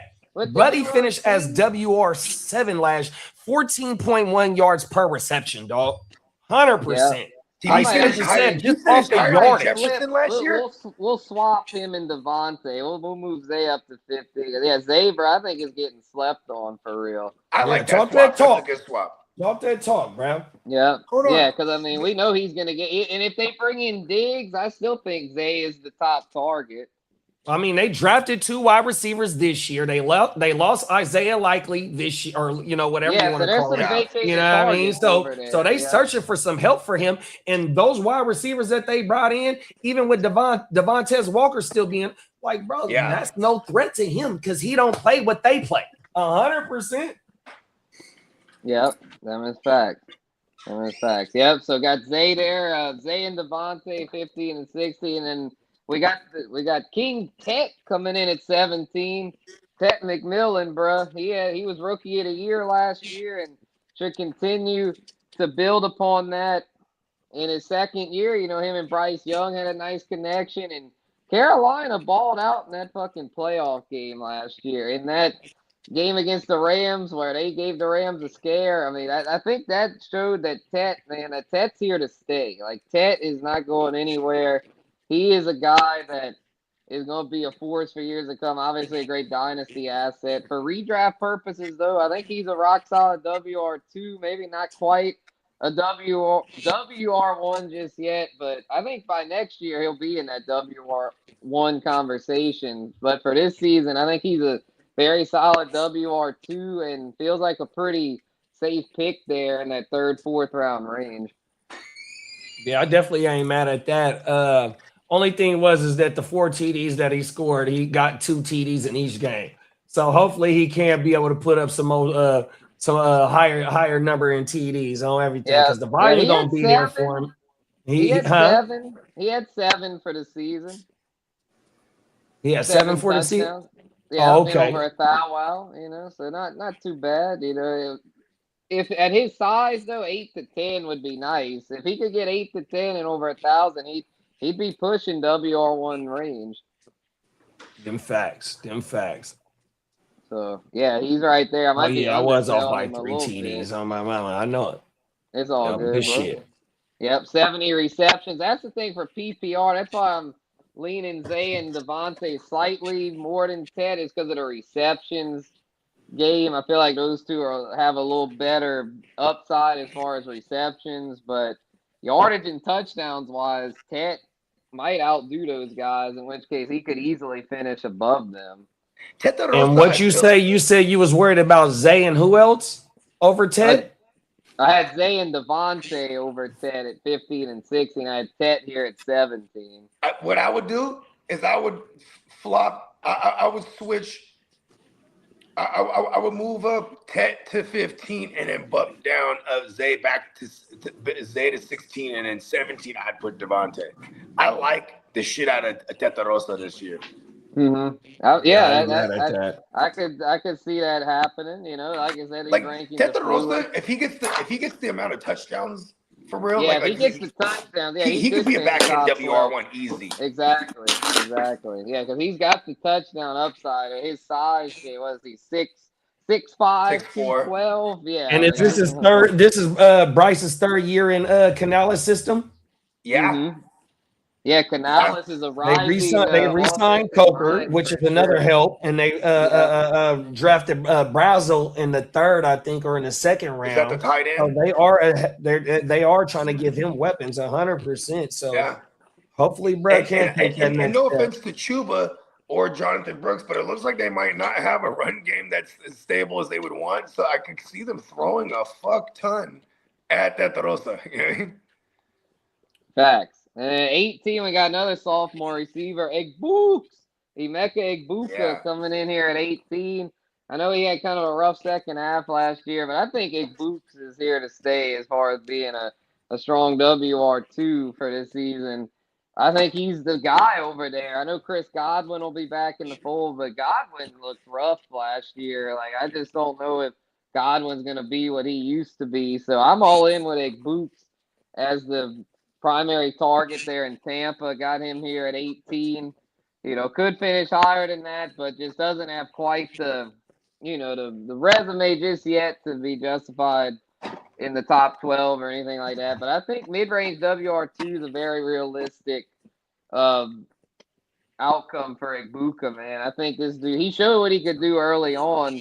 And I think he had a little injury scare mid-year, and it probably slowed him down a bit. But if healthy, I think he's for sure a WR2 for this season. I agree with you. The youth movement is on the writing's on the wall for the youth movement in Tampa. You know, with Jalen McMillan coming back, because he came back last year, but he had a fucked up net 100. And then with them taking Ted Hurst as well, he's a developmental player, but they took him in the 3rd.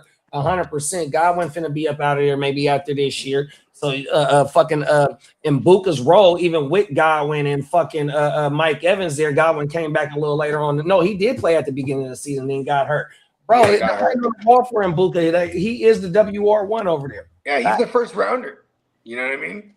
First rounder from the actual draft. You know, he's going into year 2. He played phenomenally, then played hurt the rest of the way.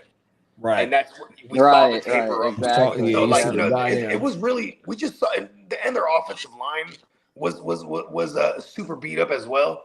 Baker was all fucked up down the stretch. Yeah, they were. They were all beat up, and that's probably one of the only teams outside of even like when you talk about the Chiefs or the Commandos. They were literally just riddled with injuries. You know what I mean?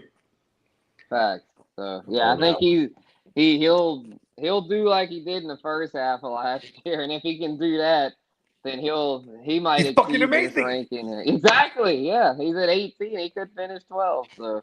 A lot of these WRTs are right. He could be a tier jumper for sure. Yeah. So coming in at 19, we got T. Higgins. T. Higgins last year was a touchdown machine.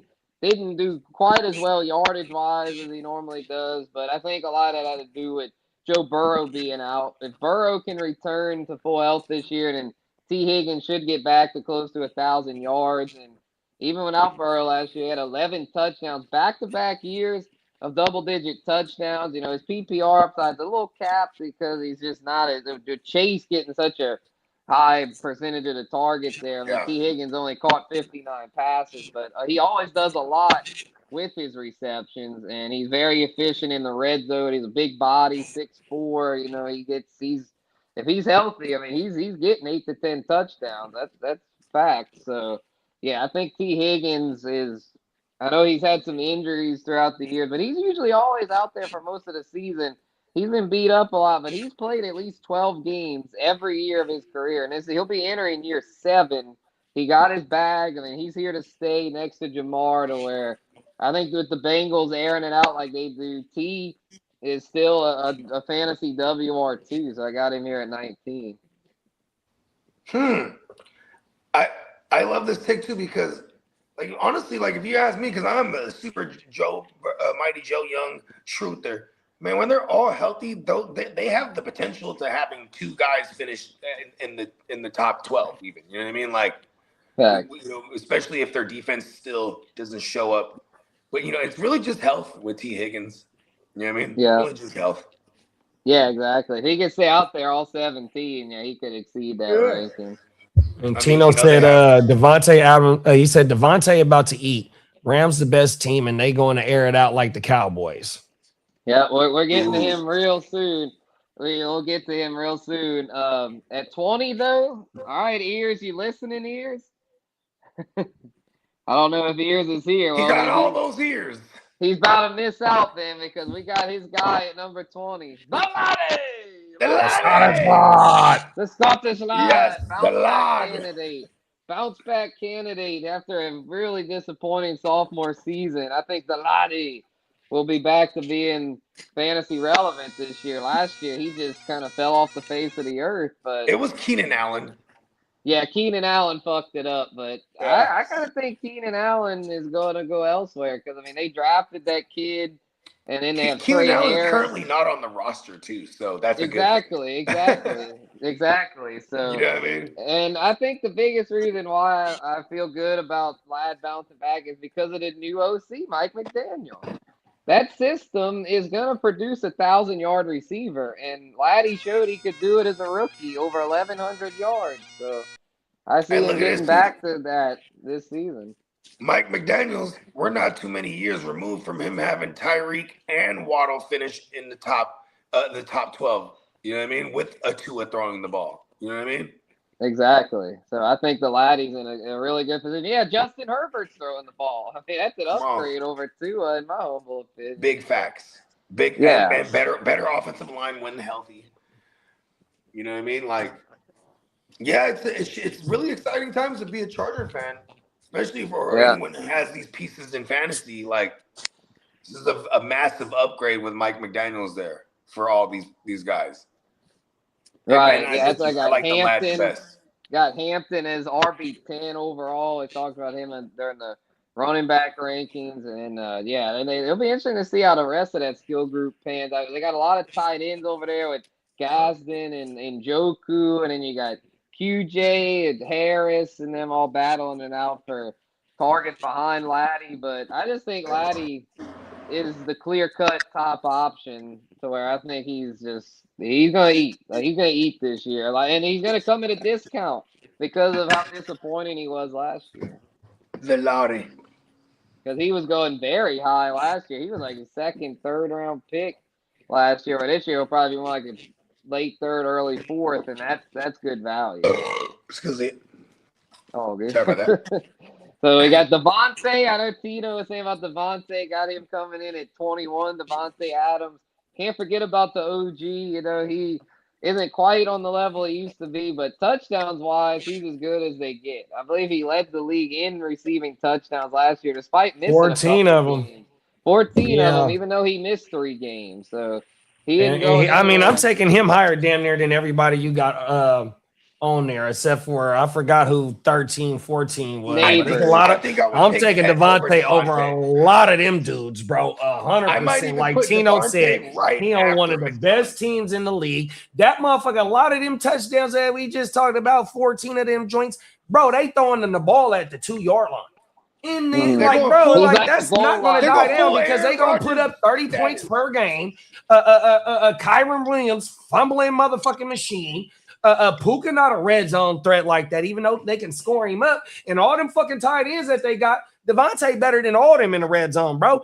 100%. Give me Devontae over all them dudes. They literally brought Devontae over there because McVay was probably like, hey, Matt, you think we could do that back shoulder fade shit from the 1 and 2 yard line like Roger said? Bro. Yeah, let's bring over Adams then. He got feet work. He's just not a super duper physical specimen. His game is predicated off feet work and fucking hands, dog. And Rogue ain't gonna lose. He's not losing a step, bro. He's still getting busy. Hey, look, he kills people with his footwork off that line, Footwork, bro. 100% right off the line. You're not touching him. Yeah. And he was getting used deep last year. Oh, my goodness. Yeah. Bro, Devontae Adams. He ain't dying off, bro. I'm taking him a lot of them receivers we just talked about. Yeah. All right. Here's one. Devontae or T. Higgins? Who we take? Devontae. I'll take Devontae over Zay, too, honestly. Easy. Facts. Easy. Yeah, like, I'm mad at Zay, though. I ain't mad at Zay, but, like, I'm lucky. I'm going after Devontae as my WR2 this year, bro. 100%. Okay, all right, here's one for y'all. Devontae or Garrett Wilson? Devontae. 100%, bro. I'm taking Devontae, bro. Give me them tutties, bro. I ain't expecting him to do 14 again this year, but he could up his motherfucking receptions this year. 100%. He might hit for dub for all we know. Like, you know what I mean? He might hit on. He missed 3 games last year. Whole world, bro. Like, he was doubling up in some of those games. That's how he got world, bro. And you got Puka on the other side too. Even though they play a lot of 13, bro. Oh my mama, he's still getting busy, bro. It gets him. It makes it a whole lot easier for him to get busy as well. Matt Stafford was probably like, "Listen, look." If they go and got Devontae, Matt Stafford was the MVP. Who Devontae was a part of the back-to-back MVP before they moved on. Aaron Rodgers. Oh, world, you know what I mean? Like, Devontae is a massive piece there. You know, I'm gonna hate it when they get to the point in the year and then they go ahead and add Tyreek Hill just for the fuck of it. Watch this. They're fucking crazy, dude. I hate the Rams. You call them the Hollywood Rams? The Hollywood Rams. All-star power. All-star power. Facts. Come on. Yeah. Oh, world. Fuck them. Yeah, fuck them. So 22, we got Jalen Waddle. Ears is back. Okay. Yeah, Ears. We had Laddie McConkey crack the top 20, bud. There you go. Okay, I can hear Lee, but now I can't hear Spencer. Oh shit! I'll be back. Yeah, fuck them, Tino. You ain't never lied, big bro. Y'all got me. It's beef right there. All right, so yeah, Jalen Waddle at 22. I think he's gonna bounce back this year. First year in Denver. Yep. Bo Nix, Sean Payton's system. I think that's going to be a recipe for success. I think he's a WR2 this year. I think he'll. I know Sutton's there, but they paid Waddle, man. Waddle's a guy they're going to feature. They gave up a lot to bring him in, and he's a little younger and in the prime of his career. So I think if healthy, Waddle for sure finish top 24, maybe even higher in that system. Okay. Bo Nix led the NFL in pass attempts last year. Look, I want to say this. I've been chasing Frankenstein status when it comes to Sean Payton, like who, like whether it's the Pat Bryant or whether it's anyone or Troy Franklin, anyone that I felt like that he's going to be favoring in the slot in the Sean Payton, and they went and traded for the guy. You know what I mean? Like last year, Mike McDaniels without Tyreek, he started moving Waddle on the outside more. And like, Waddle, his the 23 finish, I think was WR8 or something like that in the PPR. He was balling. He was balling. And I think that's what Sean Payton saw. He was like, listen, I need that guy. Where I could have a guy who can move the chains. He's like Jarvis Landry 2.0 for real. Come on now. Yeah, he can do it all. He can stretch the field and move the chains on like short to intermediate. And then not even that though, it's gonna be to run after the catch because like how Bogey said, if we get this motherfucker in the slot, in which we know he one of the fastest motherfuckers out there, the way that Sean Payton be able to scheme a motherfucking Mike Thomas, who was a slant boy running shit out the slant, but ain't got no motherfucking speedy 4-7 wide receiver, 100% like his uncle Keyshawn Johnson. But yet they had 100%. So Waddle, I love the Waddle take, big bro, on my mama. I love Waddle to be my second or my third. If I can get Waddle as my third wide receiver, bro, I'm winning. 100%. I think you have him ranked here. It's kind of built in with his injury history. I feel like because if he stays healthy, this guy could hella jump to the tiers. Like for sure. And we can get back to that 1,400 yard season that he had. What was that in 2023? Yeah, 2024 when Tua it was whenever because Tua led the league. I think Tua threw for 5,000, and him and Tyreek both had over 1,200 yards. Tyreek had like 17. He threw for like 4,500 or 4,600 that year, but yeah, he definitely 45 on my mama. There we go. Yeah, because it was just those two guys though. Straight 1,000-yard seasons, and then in the last 2 years he was under 1,000. But his first 3 years, bro, he was balling. The last couple of years, he missed quite a lot of time. That level, but yeah, he missed time. So 2024, he played 15 games because the video that I just did, I got about to drop that bitch here. Shameless plug. He played 15 games when John Newton was there, so it wasn't like he just missed a few. You know what I mean? 100%. A-Chain was balling. Tyreek was balling. Waddle didn't have too good of a season. But yet he was still there for 15 games while John Newton was balling. We saw the emergence of John Newton and A-Chan too. You know what I mean? In year 2. Oh, world. Yeah. Yeah. So I think a change of scenery will be good for Waddle. It's just that Sutton's still there, Troy Franklin, Pat Bryant. Good Easy Ingram. Good bit of competition for targets, but I think he'll get enough to be WR. And if it's one thing that we could point out, where I like where your ranking is too, just like even in the world where he stays healthy the whole year, this is a safe ranking right here because Sean Payton will move that ball around. Like everyone, they target the fuck out of everybody there. You know what I mean? Like Bo Nix led the league in pass attempts last year. Yeah, but even would you rather have Pickens and Lamb or Devontae and Newton? Ooh, that's tough. Pickens and Lamb somehow. Yeah, I think Pickens and Lamb, but it's close. And then he said Waddle or Flowers. I'm going to lean Flowers. I like Waddle, honestly. Well, the reason why I like Waddle is because I'd rather get the value on Waddle. Like, I feel like I'm going to pay less for Waddle. Born Flowers gets hurt, and we don't predict injuries. Flowers, his production is there, bro. Oh my mama, he won a Lamar, and just the way that they play their offense, the way they shut the defense up, bro. He beating everybody over the top, bro. 100%. Flowers got a higher chance of finishing back in the WR position, WR1 territory than what Waddle. We got to see if Waddle can jump all the way up and be the number 1 wide receiver. And they still got, like how you said, Bogey, they got Sutton, they got your boy Troy Franklin, You said Pat Bryant. Mims, They got RJ Harvey who can catch the ball and go take it. They're gonna throw it at so we got to see where he fit in at. Give me Flowers over Waddle. Okay, I'm with you on that. Yeah, I agree. I gotta start putting more respect on Zay Flowers' numbers, bro, because it's undeniable at this point. Yeah, same. I feel you, Bogey. It's like it's just the role that he plays, and he plays his role well in the offense. You know what I mean? Role. Yeah, especially with Mark. And he's Andrews going into year 3, huh? Is this year 3 or 4? Yeah, Mark Andrews. I don't know. Having a more year 4 for Zay. Mark Andrews having a reduced role has helped Zay. Yeah, Mark Andrews is going cool. Yeah, I mean, he's still there, but he's still there. It's just a reduced role. Likely's gone. Isaiah. He's there for half the year, Mark Andrews. So, yeah, and it's even when he is there. I mean, it's a reduced role. So he's not. Because of his diabetes. A lot of injuries. Yeah, a lot of health problems. Yeah. Tino said, "Thanks guys for the support. I would take Devontae and Nuke. LOL." And then Derek said, "Give me Pickett to laugh." Hey, shout out to my Cowboy brothers, man. 100% GP. Are you with? Hey, Derek, here we go. Hit the drop.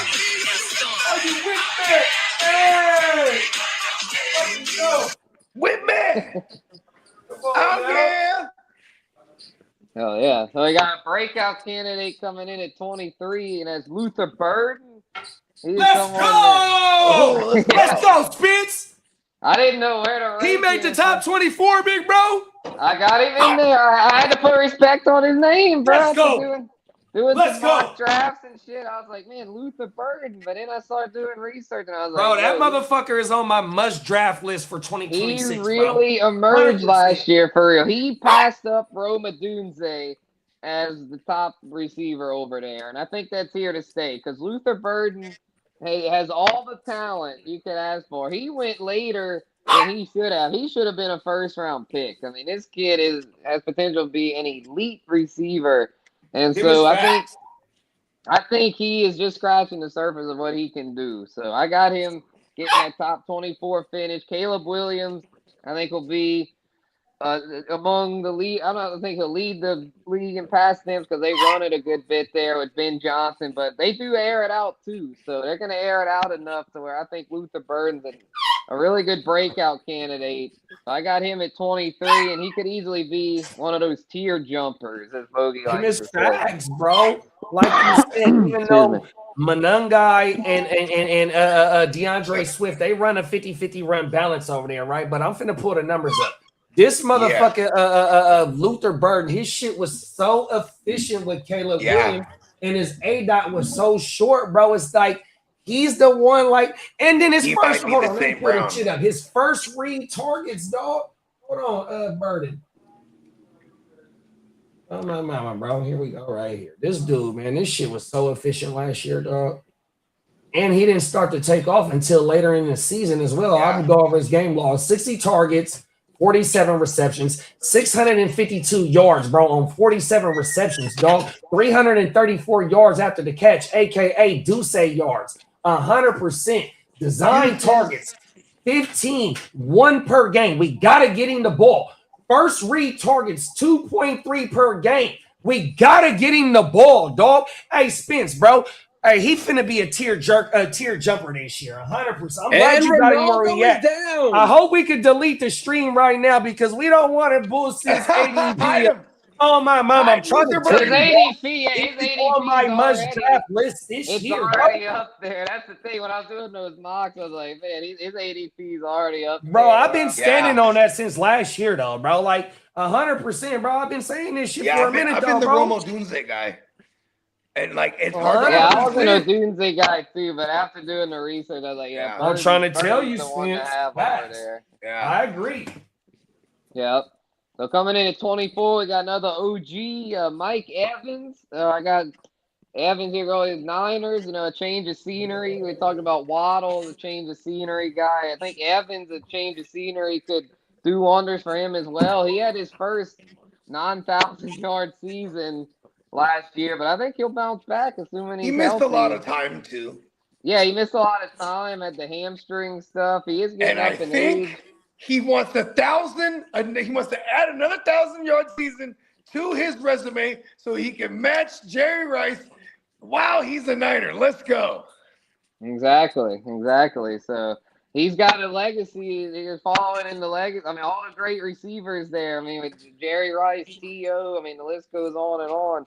And he's a future Hall of Famer, Mike Evans. So you know he's going to be motivated to put up some strong years with the Niners. I mean, he could have 2-3 more 1,000-yard seasons left in the tank. So I think he's a back-end WR2 with upside for more. I mean, if he catches 10 to 15 touchdowns, I mean, he could easily exceed this ranking here. I agree with you. And also to double down on that is that we're going to get back to being a power run game. 100%, bro. It was at 3.6 yards or 3.7 yards per carry.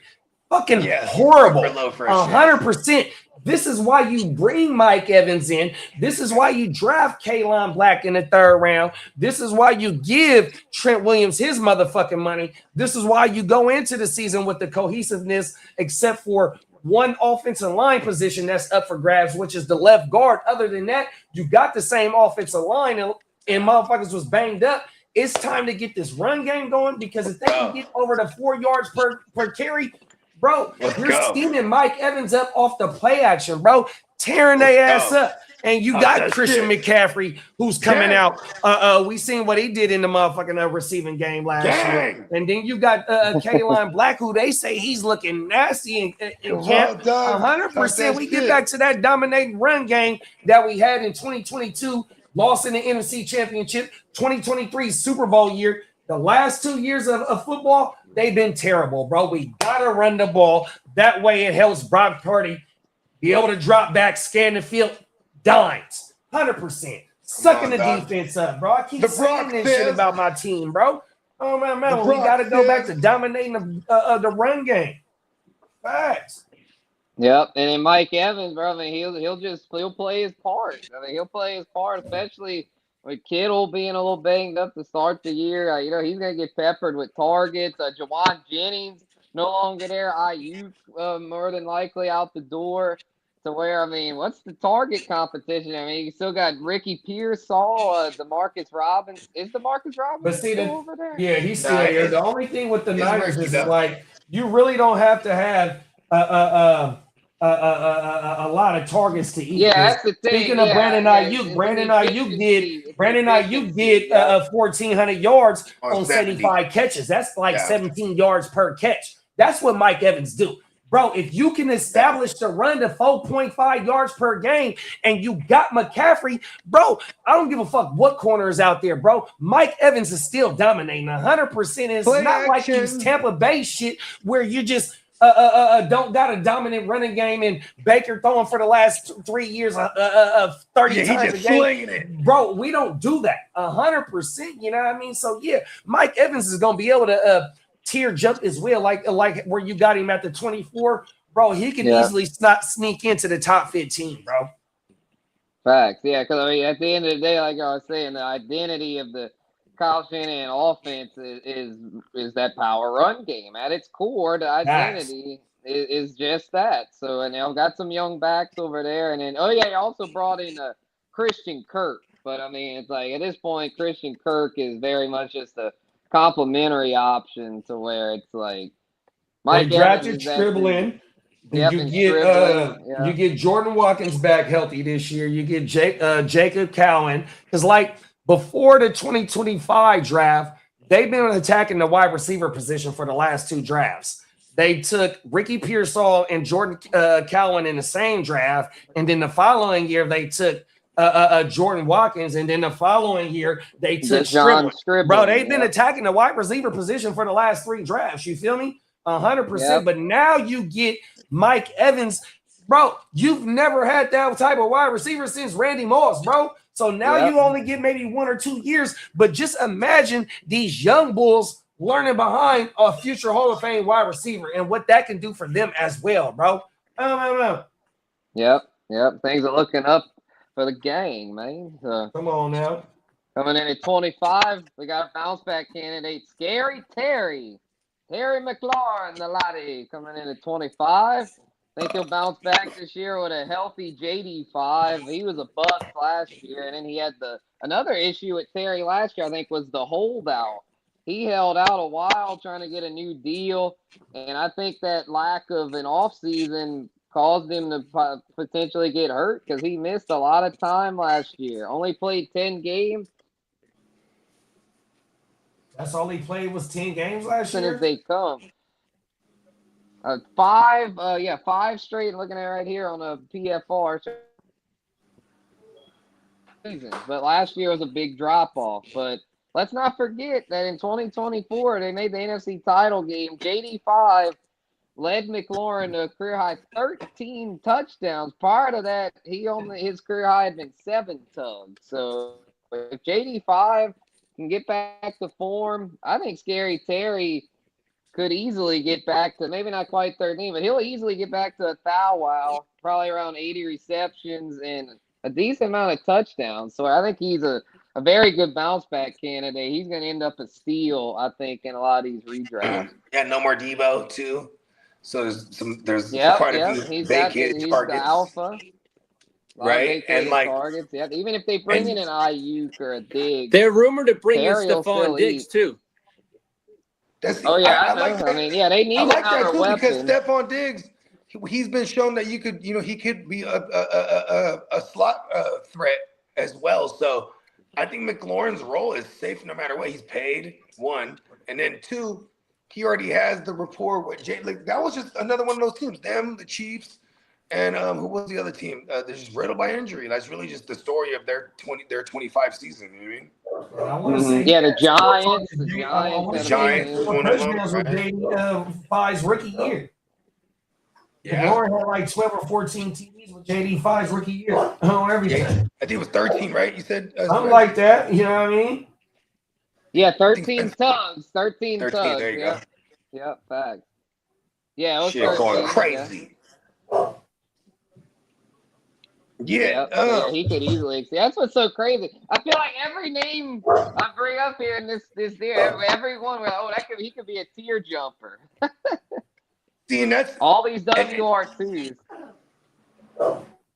That's what we want to identify because, say, like if we want to go tight end or running back in that second round, we can still sneak and get our WR2 in the 3rd and 4th round. You feel me? That's why we want to be able to pinpoint some of these wide receivers that might fall down to a WR 24, 23 in people's rankings. But bro, them is motherfuckers that's going in the 3rd and 4th round.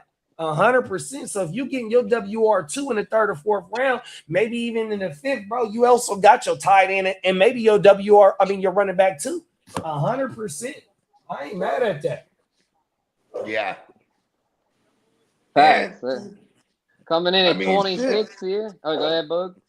No, I was just gonna say too, especially like we're in super flexes, like people might be going early QB too, and then like that's true. Those super flexes, Hey, you got a lot of homies that's always going QB early in super flex. Come on, them is facts. You seen it at the West Side draft last year. It's a game of chicken. Yeah. I play chicken when it comes to QBs and shit. Yeah. But I know I'll get to a certain point where wait, but if you wait too long, it can be rough. Yeah, you end up with like fucking Malik Willis and Geno. It's like, oh fuck, what happened? You definitely got to set a parameter for yourself, right? Right. You don't want to wait too long. Yeah, like you don't be stuck. I usually have a cutoff. I have a cutoff point. Rookie and a has been. Like last year, my cutoff point was Sam Darnold, and like I feel like Sam Darnold, Cam Ward, guys like that, they're going to be in this cutoff again this year. You know what I mean? I mean, Malik Willis is like, if I have a Malik Willis on my team this year, I swear to God, he's my 4th QB. You know what I mean? Like at that point, I'm just getting greedy. You know what I mean? Because then you're making life harder on the guy that decided to wait. That's another thing. Yes. And holding them hostage, the trade. A lot of times, if I have 4 QBs, they're probably all in those later ranges, like all 4 of them, or like 3 out of the 4. You know what I mean? Yeah, you could do like a Bryce Young, Cam Ward, Malik Willis, Shedeur type thing. Boom. I would love that because I would feel like the rest of my team is hella gangster, though. You know what I mean? The rest of your team, then like Pooks, like J Love, what's the Breeze? I mean, like you probably loaded it running back, and then you get guys like freaking like Neighbors, Zay, Ted. Like you probably got loaded with receivers. Might have yourself an elite tight end too, like a McBride or Bowers. It's like, if you can stand the weight on the QBs and Superflex, you'll have a crazy good skill group. Because half the leagues go in QB early. Yeah, and then they kind of eliminate themselves from going like QBs at one point too. You know what I mean? If they went in early, then you know what I mean. There's not too much. Yeah, then they're scrambling. That's like, oh fuck, I guess I gotta get like a David Montgomery as my RB1, or if they wait too long on running back, because I've played that game before. And the one year, that's usually the game I play. Yeah, shout out to the SBI. I did the year I won. I think it was my first year in it, and I won with Josh Jacobs. I waited to get Josh Jacobs as my RB1 in that joint, like the 7th round, and he ended up having a top 5 finish, and that was a big reason why I won that joint. I remember that shit. I think you made like a massive trade too that like ended up working. Oh yeah, with Kev. Shout out to Kev. Yeah, everyone was saying I lost it, but I ended up winning that shit. Yeah. Come on now. See how this shit worked out. That's what I learned. Let them run their fucking mouth. Let them run their mouth, because I got the last laugh at the end of the day. I think you might have sent him. Was it Cooper Kupp? Oh yeah, I got Jettis. I gave up a lot, but I mean, I think it was like Cooper Kupp. This is Jettis we're talking about here. I think Kelsey, I know, is part of it. Was it Kelsey and Kupp? No, he already had Kupp. I don't think it was Kupp. I think it was Waddle. I think it was Kelsey. There you go. Waddle. It was Waddle. You're damn right. Jettis and Kyle Pitts didn't really pan out, but Jettis was so went good crazy to where it ended up about an even deal. It was about and you won the chip. And I won the chip, so it's like, that was that year with the COVID though. I don't know, DeMar Hamlin. The DeMar Hamlin. That was the DeMar Hamlin year. So it was 21 year. Yeah, that was crazy. But anyway, back to the range here. 26, we got Jameson Williams. My guy. Here at 26, man. I mean, he had a hell of a season last year. He is very solid. I mean, for PPR, his upside's a little capped because he's not a he's very solid. Yeah. Continue. I had your back. Oh, that's all good. Can I ask a question here? All right, does Laporta hurt JMO this year? No, Laporta's got his own role. Laporta, they can all eat. I think Goff throws enough to where there's enough for all of them. Spence, I think he means because of the new OC coming over from Arizona, where hyper. I kind of was. Yeah. A McBride, you know what I mean? I don't know, man. You got. These are the two guys that are paid. I don't think so. Yeah, I don't think so. J-Mo's paid. He's gonna get his. 100%. Yeah, and I think the reason Arizona, McBride is one, he's an elite talent, and also, with Marv not really panning out as well as they were hoping, I think they didn't really have much of a choice but to hyper target McBride. True. To where what's the Drew Pett things in the OC there. Okay.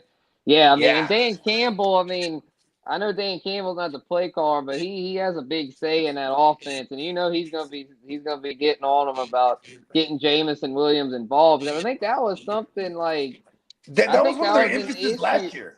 That was an issue that they had at times, was not getting him involved enough. Yeah. So I think they're gonna make. He's paid. Past 2 years, over 1,000 both years. Around 60 receptions both years, 7 touchdowns both years. He's very consistent. So what it is that ain't consistency.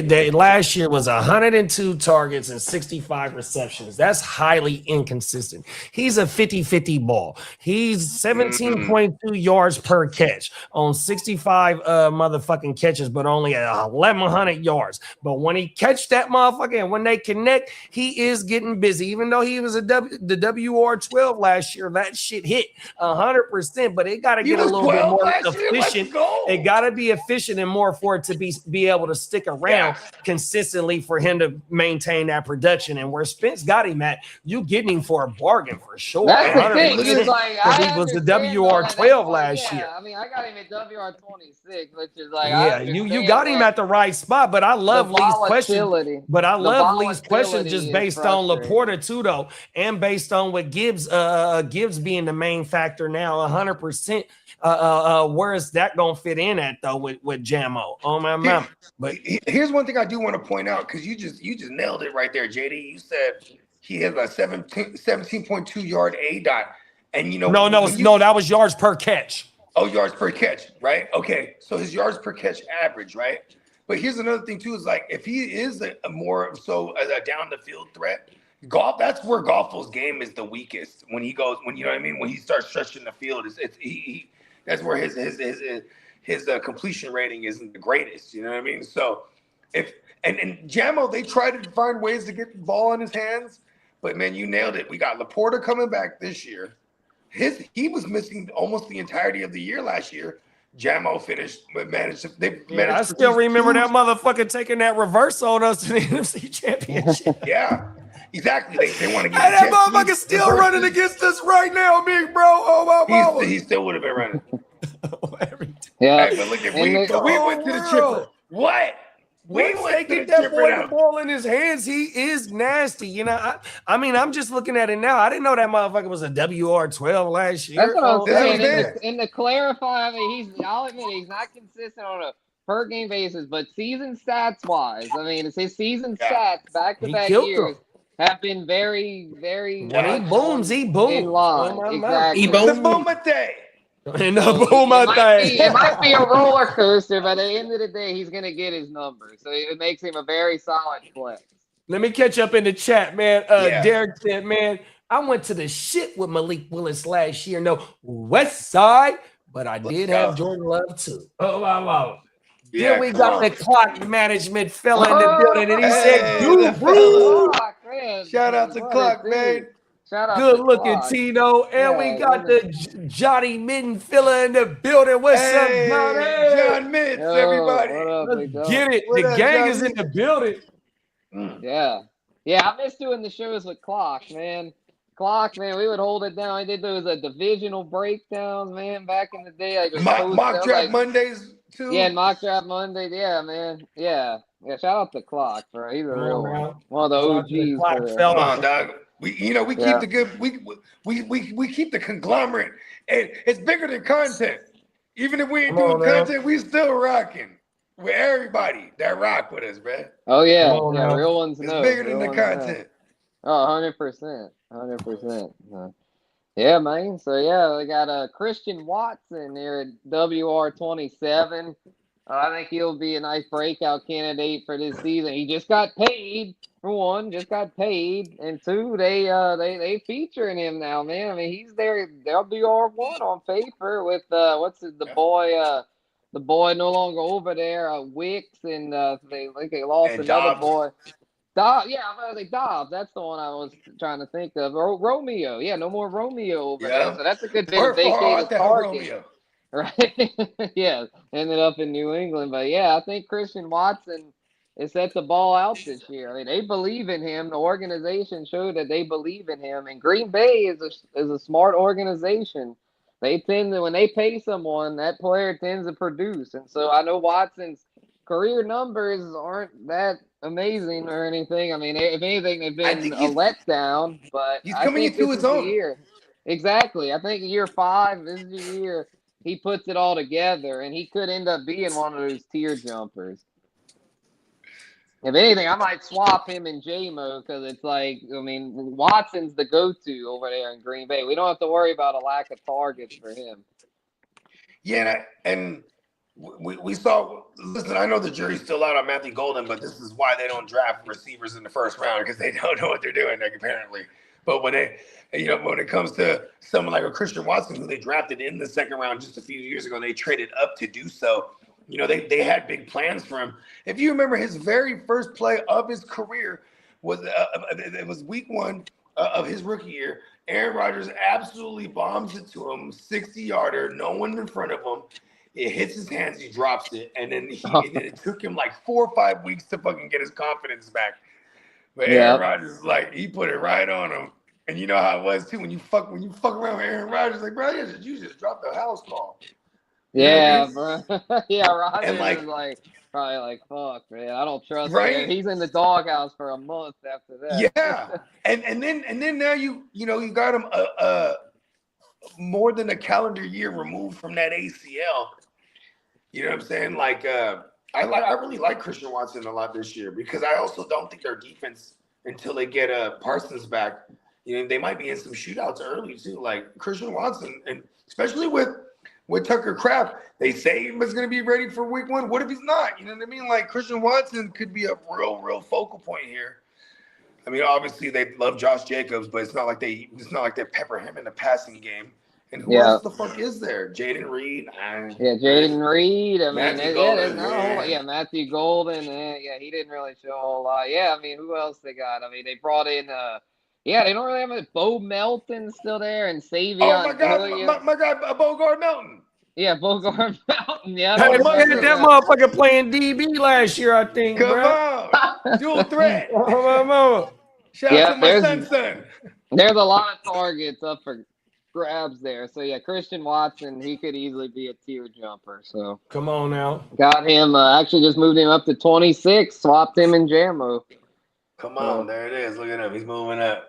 Yep, we gotta be flexible with these ranks here, man. When we get fuck this shit, game, bro. We gotta, be humble about it. I'll admit I don't know it all, so that's why we do this, man. We gotta get the. You're bigger than me. I swear. And see, that's the cold thing, though. Right, Spence. I say it here and I say it all the motherfucking time, bro. When I first got into fantasy football, I was searching out content. Now that I make content and I make content with great motherfuckers, bro, I don't need no other motherfucking fantasy. I got my bros to bounce these ideas off with. And once we all, you know what I mean, bro, we know what we doing. Yeah, I literally watch no one else's content. But man, fuck them, bro. 100%. It ain't no disrespect. You know what I mean? My dog is a lyricist, right? He get influenced by certain shit, but bro don't listen to certain shit as well because motherfucker don't want to sound like a motherfucker. We all don't want to have the same takes. That's why motherfucker don't pay attention to that bullshit. Oh, never mind. Yeah. Facts. That's all good. Everyone it's easy to talk ish, but the tough part is backing it up, and I feel like that's what we thrive at, is backing it up. We 100%. With numbers, we hold ourselves accountable. Facts, hold ourselves accountable. There's no bullshit over here. I mean, we keep it real, man. 100%. We win chippers over here. Champion. Come on now. Yeah, there go Kitteh right there, talking about putting belts up on the motherfucking wall. Come on, bro. Exactly. Kitteh gets chippers every year since I've known. Come on now. He got titles on titles on titles. Yes, indeed. Coming in at 28, we got Cornell Tate, the Rook. We got the Rook here in this top 30 here. I think this rookie, man, he's the real deal. He got that Ohio State pedigree.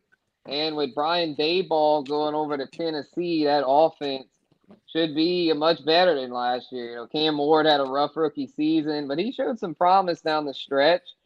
And I think Cornell Tate's going to be the guy there. I know Wandale. They brought in Wandale. He got paid. He's going to have a role. Calvin Ridley, they brought him back, even though he's not very reliable. So I think with that being said, he's gambling. Exactly. Cornell Tate is gonna be the one to have here for fantasy. I mean, every year these Ohio State guys come through. It seems Garrett Wilson, Olave, and Marv's kind of the exception. Marv hadn't really panned out, but he's still young, so you never know. But I think Cornell Tate, though, he has that ideal skill set that you want to produce right out the chute as a rookie. JSN, forgot to mention JSN as those Ohio State guys. So, and Buka last year. Right, yeah. I think they need Boots, yeah. Oh, yeah. And to double down on the Cornell Tate, bro, Malik Neighbors' first season, bro, 170 targets. Wandale, that's with Brian Dable, that happened to coach Malik that rookie year, bro. Wandale was like 130, 140. They both placed in the top 12 of targets in 2024. 100%, bro. So with Carnell, and then with Carnell Tate, his bread and butter, bro, if you go look at his last year numbers, he was like at 17 yards per catch. 100%. That's why they brought in Wandale before the draft came. And now with Wandale, he got the short A dot. Now you got Carnell Tate who can take the top off. 100%, bro. They just got to get better at pass protection, because I work with Lee all day, every day. And how Herbert was sacked last year, the Hurricanes quarterback, he was at the top of the list. Yeah. Oh my mama, he was getting fucked up last and you know what's getting better in the pass protection.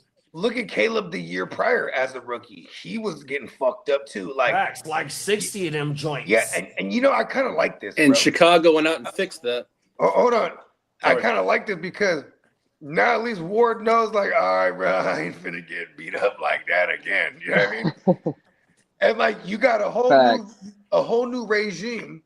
They're gonna lean on the run too. So, you know what I mean? And how good is their defense going to be? Because if their defense is, you know, just like it was last year, they're going to be in a lot of shootouts. So it's like, we love those receiving options. You know what I mean? Come on now. Yeah. Talk that shit, bro. Here goes a comment for you, Lee. Garbage time kings. Hey, Marco, I didn't say anything. I saw that and chuckled. That's why I was laughing. Oh, you seen it already. Okay. That's why I had to grin and laughing. I was like, okay.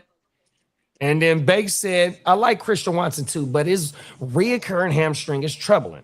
Hope he stays healthy, but I feel like Jaden Reed will be overlooked by the defense with Kraft and Watson getting the number one looks, or the number one option, excuse me. Here's my thing about Reed is, like, he's just super unpredictable on how they're going to use him. And they go 12 personnel a fuck ton. And then when they do that, he's not on the field. You know what I mean? Like, you know, because you only got two receivers there in that formation. And he tends to never be that guy on there. He's like a 3 wide receiver set guy, or they got him in the backfield, or they're doing some tricky shit with him. You know what I mean? That's my only gripe against Jaden Reed. You know what I mean? Mm-hmm. Yeah, his usage is a little wonky, but maybe this year he'll get more. Maybe he'll be the second guy. They paid him. Matthew Golden, I mean, he didn't show much as a rookie, so I mean, you would think Jaden Reed would get those reps over Golden. And Jaden Reed and Watson just got paid in the last 2 years. Jaden Reed got paid the year before last, and Watson just got paid this year. Yeah, exactly. Oh, I thought they just paid Jaden Reed this year. It might have been this year. I know he just got some chalupa. He got like a $40 million deal or some shit like that. They paid like a few weeks. Like 3 years, $40 million. They paid like not long after free agency. And then Derek said CJ Stroud, Cam Ward, Caleb Williams, and Joe Burrow with these offensive lines last year. They were all. Well, Caleb's offensive line was pretty good. I think the Bears' offensive line was not too bad, but those other I think he only had like 20 sacks last year. They were terrible. They gave him a 3-year extension pause. Who's that? Jaden Reed? Yeah, he got $50.25 million. I thought it was 40 something. He got 50, and then 20 guaranteed. Yeah, T. Higgins. Yeah, and Caleb only took 24 sacks last year. I knew it was in the 20s. Good shit, Caleb. Yeah, that's that PTSD, bud. You feel me? Line, Come on now. Ben Johnson, like, fuck that. Emphasizes that. So yeah. All right, have they done it? Oh, go ahead, Spencer. Go ahead. Oh, I was gonna say for these next, I'll just go 4 at a time. That way we can get right about the slide a little bit. Yeah, all good. Oh, Portugal's up 5-0. Yeah, and I've seen the goal right now. My bad, Spence. Woo, the McAfee. Then that's over with. Then 5-0. Turn that one off on to the next one. So all right, so 29-32 here. We got DJ Moore at 29, bounce back candidate headed to Buffalo. He should bounce back to being at least a WR3, maybe even a WR2 since he's Josh Allen's number one option. But he's one of my tier jumpers for sure. They run it like crazy over there, but still, I think he's locked to finish top 36. And we got Parker Washington at 30. I think he's a breakout candidate. He really turned it on down the stretch last year, and I'm thinking that's no fluke. I got him over BTJ and Jacoby I was just about Myers. to say that. No BTJ. Or even Myers as well. Jacoby Myers. Maloney has a first name. Right, I think they're both solid, but I got Parker Washington, bro. I think he's the guy to have over there. Him and he was the one that had the best connection with T-Law. I mean, Brian Thomas is yet to really get on the same page with T-Law, and it seemed like Myers down the stretch last year kind of fizzled. So I think Parker Washington's the dude over there. I don't think that was just a fluke. I think that and Parker Washington's also supposed to have a bigger role pause this year also. Yeah, and this is his fourth year. He was like a 4th or 5th round wide receiver. He looking to get paid this year. He has 100%. Yep, and then another breakout candidate similar to that is a Michael Wilson, bro. I got Michael Wilson at 31. You know, they're saying he's going to play the Puka role there, and I don't... Stay with me, Guru. See what we have in fantasy this year. So, got him there at 31, and then Cortland Sutton, I got at 32. He's just a safe, steady floor play, lock for a foul. I know Jalen Waddle's over 8 touchdowns. He's like a lock for like 6 to 8 in the thou wow. Exactly. Yeah, so from a consistency standpoint, gotta give him his respect. Got him there at 32. Nice. Oh. Yeah, that's go ahead, Boog. No, I was just gonna say I just wanted to chime in on the Michael Wilson thing. You had mentioned it already about them Mike LaFleur talking about utilizing him in that Puka role. Like that is just like I hate when someone says a blurb like that, and this is a guy who just had Puka, because now I'm like, I gotta have Michael Wilson. You know what I mean? Right. I know, right? Yeah, because you're thinking, give me cheap Puka. Yeah, I mean, and you saw him be like Puka-esque last year. He had a foul wow last year. It's 1,000 on 78 catches and 7 tugs. So, yeah, I think he's here to stay. I mean, he had cheap Puka. He had freaking from week 10 on, man, he was going crazy. He had double-digit targets in over half those games. He was pacing for a Puka-esque season. Come on. If you take him from week 10 on 109 per 17, it was 119 receptions for 1,649 yards and 12.8 tugs, basically 13 tugs. He was doing it all. He was going crazy there down the stretch. Granted, a lot of those games were with no Marv, but those numbers were something special. Marv was there. Well, he was injured for a lot of that stretch. Yeah. Even though he was playing, Marv wasn't Marv. Like Marv got hurt, and he was basically as a corpse out there. I mean, he Marv down the stretch last year. It was the McBride Michael Wilson show. No, exactly. Marv was a decoy down the stretch last year. A few games he did nothing. So. Yeah, I got him there at actually we'll just get on to 33 or Marv. I actually have Marv coming in at 33, followed by Roma Dunze at 34. All right. Like we could get both of them very cheap this year, I think. Yeah. And I mean they were first round picks just a couple of years ago. I mean, it's crazy to think how far their stocks have kind of fallen, but it's like they're still there though. They're not dead. Like they're part of fantasy friendly offenses. Exactly. They're far from dead. So if they fall in drafts, like I would not be shy about taking them as my WR3. If anything, they could end up being hella values. Fact. So and then at 35, we got DK. That was it was tough to decide between him and Michael Pittman, but DK, man, he gets his numbers year after year. So I had to put some respect on the OG. And he got a rapport with Rodgers. Exactly. I mean, Pittman still got to build that up. So I got DK there at 35. You know how Rodgers gets. Yeah. Don't you drop that ball. He's like, fuck this guy. Yeah, once he likes a target, that's how it's like if it was any veteran QB. Once they get a favorite target, they tend to stick with it. So I don't see DK going anywhere. And then at 36, got another rook, man. Shout out to Jordan Tyson.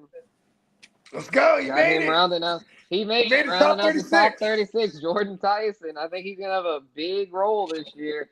with in Kellen Moore's system, and I know he's had his share of health concerns, but they were confident enough. That's what I'm saying. If the Saints are confident enough to take him at 8th overall, I'm confident enough to invest in him as a flex play in fantasy. That's how I feel about that. What's his current ADP? I think he's going. I think he's getting grabbed paws around like the 6th, 7th round range. I love that. Yeah, I think it's fair. Like, I think I got him in the mock the other day around there. I think like the 6-7 turn. 6-7. Yep. Oh gosh, but yeah, I think. Still say that shit. Yeah, they still be on that shit. Yeah, they're never gonna die. I know, right? Because you can't even count to 10 without it coming up. Yeah. Yeah, facts. They're gonna just Cox saying about JJ McCarthy.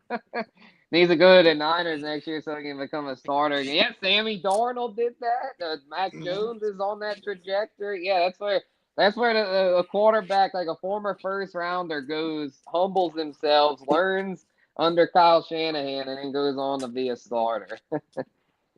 I feel like Kyle Shanahan is like part of the Jedi Council, and he retrains these former Jedis, and then he lets them, and then they go on and flourish, and then he's gonna get so angry one day he's gonna turn fully to the dark side.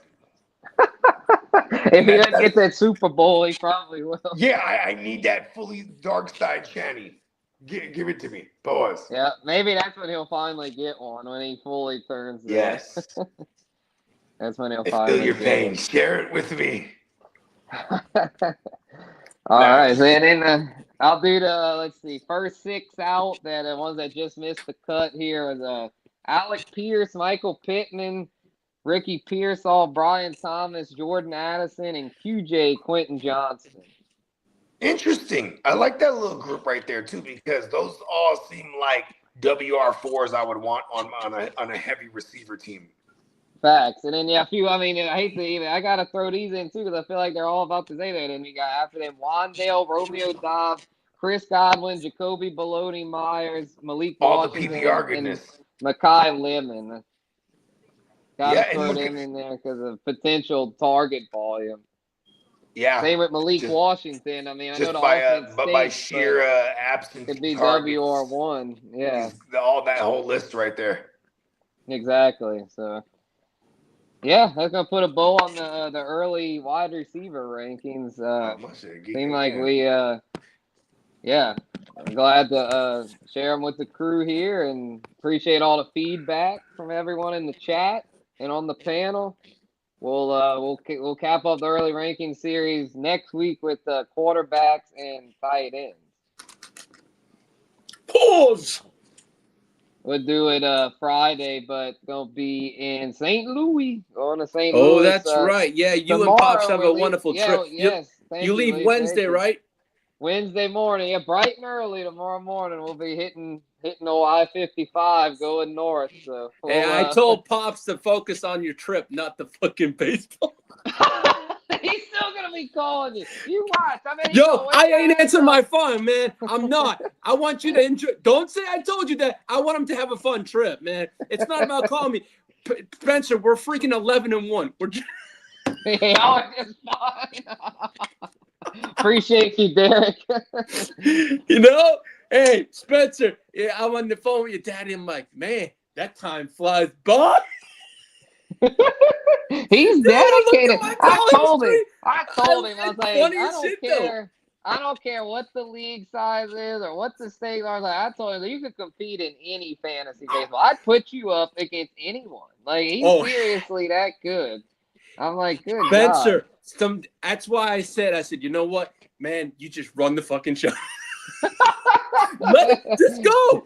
That's probably a good call. That's probably a good football. I said, Papa G, if we're doing this that great, because my friend Phil goes, Lee, what he does? He sees your dad's name. He sees Horace in the name, right? He hasn't put 2 and 2 together. So I just say, hey, man. I just say my co-manager. My co-manager runs the show. He goes, God damn, he's good. I go, that's why I let him run the show. Oh, shit. That's funny. Phil Tino goes, where do I hand the money over to you? You never know with the offs, bro. That's what I'm saying. Hey, Diamond Jones taught us that lesson. You get in the offs, and you never know. You can't count it just yet. What is it, a 10-hour drive? Probably. Well, with stops, probably more like 11. But not too bad. Especially because we got 3 of us, so we can take turns driving. So, who are you going to see? The Cardinals versus who? Diamondbacks. There you go. Thursday night. So our I gotta say one thing. Be happy, man. Your Cardinals are playing better than my Red Sox. I can't believe it. Yeah, they somehow are. I mean, your Red Sox, it's hey, if we're gonna get that number 1 pick, then get that number 1 pick. So, yeah, y'all got all kind of injuries though. Like we were saying about like the fucking who was the team? Like they got all the injuries last year. The Chiefs. Yeah. Y'all like the Chiefs from last year. Just injury after injury. Yeah. Anthony. I put it on ownership. Ownership sucks. They need to sell a team. Yeah, Rafa Devers fiasco from last year. Man, that Devers is gone in San Francisco. They got to sell his ass. That guy just he's destroyed every organization he's gone to. And San Francisco thought they were getting a hell of a player. Yeah, San Francisco. Yeah, I was not talking. I was at that game with Spencer actually. Yeah, with Diamond Joe. Right when that trade first happened. We were allegedly lost. I might not have been at the game. Luigi was at that game. I was gonna say, we were both. I was fucked up at that game. Let's go. Good times. Those were some good times, man. Shout out to that was with Diamond Joe and Steven, right? Yeah. I was the commissioner of the East Side League. Tino was there too. Yeah, hell yeah. Oh yeah, Tino. Can't forget team leader Tino. Come on. We had the starting 5. We had the 5 starting 5. And me and Tino, we were shrooming in the back seat, and the car's driving itself, right? And then this is sorcery. Yeah, y'all picked me up in that Tesla. I was like, oh shit. Shit just driving itself. We're just getting loaded. I know. I was like, whoa. I was like, holy shit. This is the future. Shout out Diamond Joe, man. Yeah, we were shout out to Disco Diamond Joe, man. That's the way to put it. We were beyond the game. We went beyond the game, man. Yeah. It's the game within the game. Beyond exactly. the game. It really was. Getting food was a battle within itself. Just standing in line for food was like a whole other experience. I was like, and that's how it always is over there. But you know what's cool is you got to experience the bacon wrap hot dogs outside, right? Yeah, after the game. Yeah, because that's a hood shit right there, bro. Them outside bacon wrap hot dogs, that's where it's at. It really was. Right? Because they're everywhere too, so the lines ain't long. No, exactly. Yeah, just pick one because they're all the same. They might even be an entire team because they're all the same. Exactly. They're just sprawled out. You know what I mean? Exactly. That's Tina goes, too, I keep looking at the ocean. It seemed like it wasn't moving. Exactly. That was the vibe for sure. Oh shit. That's what you call some high times. Allegedly. Allegedly. Facts. Danny is Vegas, bro. I don't think I'll be able to swing it this year, but I'm hoping next year. This year I've had too many other trips for like my paid time off with work, but next year, bro, that's the goal. Vegas 2027. That's the goal, man. Shout out to the Ginger Ninja. That should be some fun times. Oh yeah. No, I'm already looking forward to watching the streams. That West Side draft. Remember last year that West Side draft went crazy. So shout out to the crew. Lee versus Bones, bro. Y'all gonna have that heavyweight fight. Yeah, I gotta get my shirt. And we're trying to work on how to do pay-per-view. Because I don't think we should give this one out for free. Exactly. People will pay for Lee to see. They'll pay for Lee versus Bones. Oh yeah, I'll pay. Yes, I'm coming for my kneecap replacement. Pause. How about this though? If somehow, some way, are you guys going to Canton too, right, Spence? That's the plan. That's the plan. Okay. For August, hopefully for. I mean August, because here's the thing too. I had this idea, bro, and I was telling the guys earlier this because I thought of this. I was like, I'm trying to encourage Spencer to go ahead and that road trip to Canton for some kids that grew up as New Orleans Saints diehards, including your dad. You know what I mean? Going to see Drew Brees get inducted, that's content. Like that road trip too. Like I'm like you like vlog the whole thing or something. You know? Yeah, well, for that one would be flying. That one wouldn't be a road trip. Oh, okay. Assuming Even we better, can pull it off. flying. Oh yeah, if we can do it, because I still gotta get the time off from work approved. But if I can, then yeah, we'll be flying. We'll be getting on that jet for sure. And when is that? When is the inductee? Early August, I think first weekend of August. Okay, because I'm still trying to figure out if I can get you in Vegas for a night at least. You know what I mean? But I'm like, yeah, I was telling I want Denny, you to do that more than ever. Yeah, I was telling Denny, I was like, the goal is Vegas 27 for 27. Yeah. Yeah. Facts. Oh so, yeah. I'll be around though for the West Side stream. I'm looking forward to seeing what goes down this year. There. Last year was hella lit. Oh yeah, it was. See, this one's gonna be. I'm over here like, oh, this one's gonna be like times 4. You know what I mean? Ooh. Well, hopefully next year will be times 8. Yeah, we're quadrupling. We're quadrupling this year. I can see us. We're quintupling. Is that what we're doing? Octupling? Octupling? Is that 8 next year? That's 8. Quinn. I don't know why I'm thinking Quinn as like 6. Quinn, I think, is 5 or 5? 4.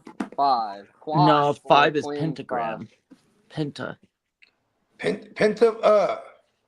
Pentatuple?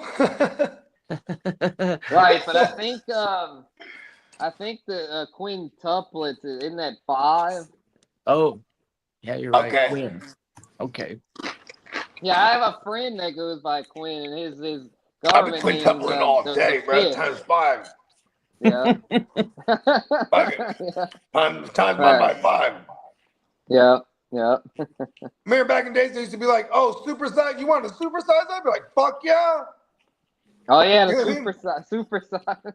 They don't even do that no more, huh? No, they banned it because of that Morgan Spurlock documentary. Oh, Supersize me. They shit. banned it because of that shit. Because it was such a PR nightmare for McDonald's that they now no longer do supersize. Wow. Yeah, that motherfucker. And then it turned out he was on some bullshit. He was like, He was smoking hella weed and eating hella McDonald's. Yeah, he was doing. Well, he was like doing more than just eating McDonald's. Then he was like drinking hella alcohol and like. Oh yeah, he's adding gaining even weight. more. Yeah, to gain the weight, he was doing more than just eating McDonald's. Oh, he did them in.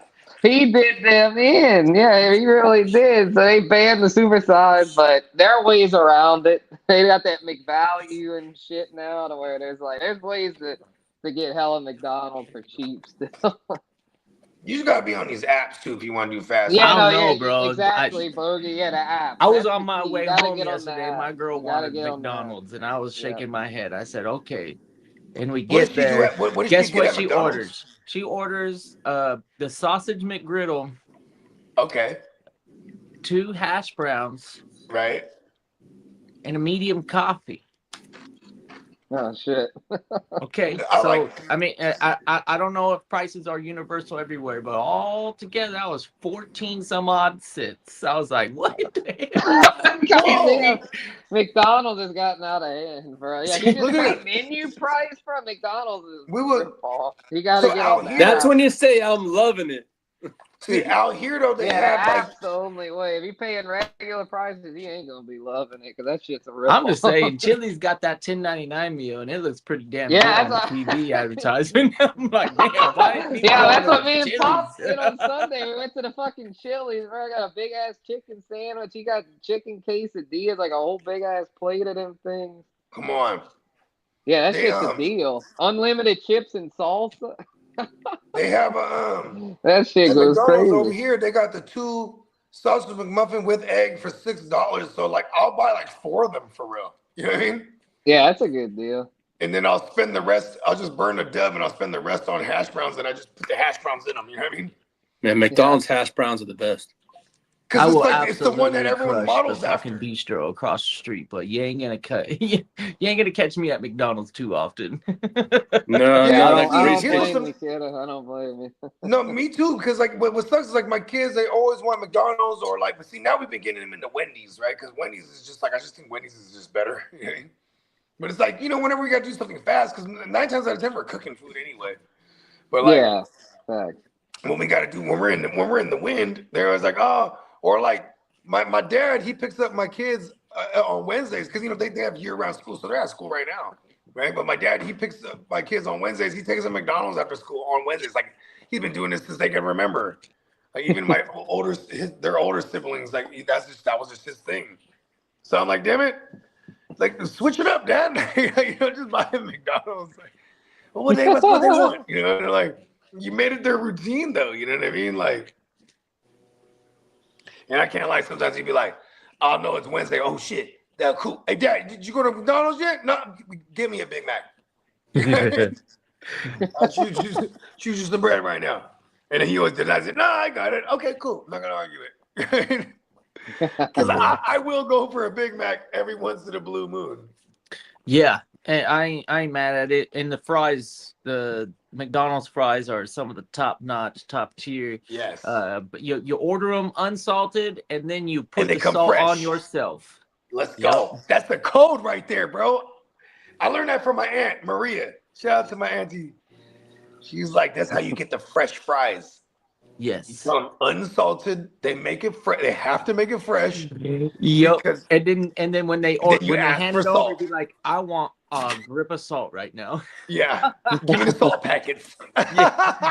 Give me a handful of salt, please. The little fucking packet, the little 2-pack. They come in one. There's nothing worse than getting some McDonald's fries that's been soggy sitting out for like a fucking good minute. Come on. I gotta go. You can't even reanimate them at that point. Like, what am I gonna do? I put them in the microwave, they get more soggy. You put them in the air fryer, they get too crispy. I'm like, what's going on here? Yeah, Tito's right. Chili's and Applebee's legit the same price as McDonald's. Honestly, there is a case to make for those Carl's two Jr. restaurants, the same man. thing, bro. I love Carl's Jr. And that shit. And they're not Yeah, slow. and Raising Cane's, bro. They don't Same have shit. fast food in the words, but when you sit down at a Chili's and you order, it's not too much waiting time for your food to arrive. Especially like it's not like I can go get a drink at McDonald's unless we're in Vegas. Like if I'm at Applebee's, I have a drink, wait for my food. All of a sudden it's here. Hey, Yeah, there you go. margaritas. What's yeah, not to bro. love about their bars too, man? Chili's bars. Hey, Chili bar used to go down, bro. Some nice seasonals. They rotate some nice fucking drinks. Tino will tell you where we got this mall called the Eastridge Mall, and in that little like lot or whatever, they had a Chili's in there, and like that was like one of the pregame spots, like a local pregame spot. Like, all right, what we doing tonight? I don't know. Meet me at Chili's. Just go hit a happy hour till we figure it out. You know what I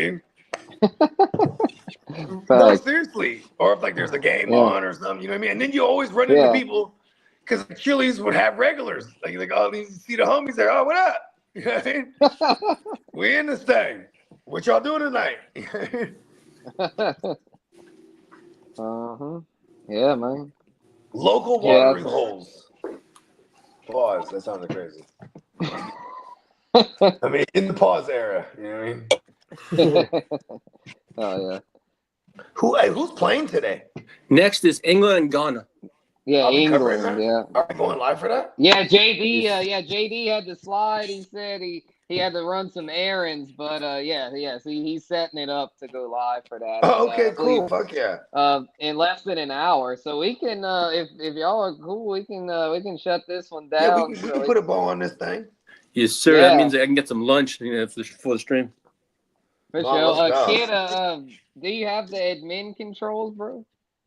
Oh, I don't. Yeah, he did. Oh no. I was asking a Catman if he had. Let's see. I could try to find the outro here. Let me see if I can find it. I'll just hit it. But if you wanna kill it? Yeah, we got. You just in stream, and then at the top, after you click it, it'll ask you to play the outro, and then whatever loaded one is probably good. Okay, sweet.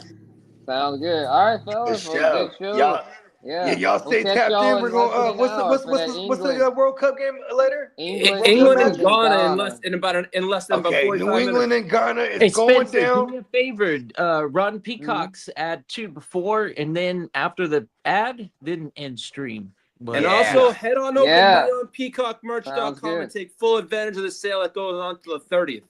What's the sale? Do you know the specifics of the sale right now? It's $14.99 tees, and I believe it's 35% off. Oh shit! That's one of the better. That's one of the better annual deals we get. There we go. Yeah, these are the best sales, Jacques, because our tees go crazy. So there's nothing like getting 35% off. Yeah, you're getting more than a third off on the entire website, so that's pretty dope. I got the poster last time, so I did dabble into some of the extra stuff, and I'm it's as high quality as the t-shirts.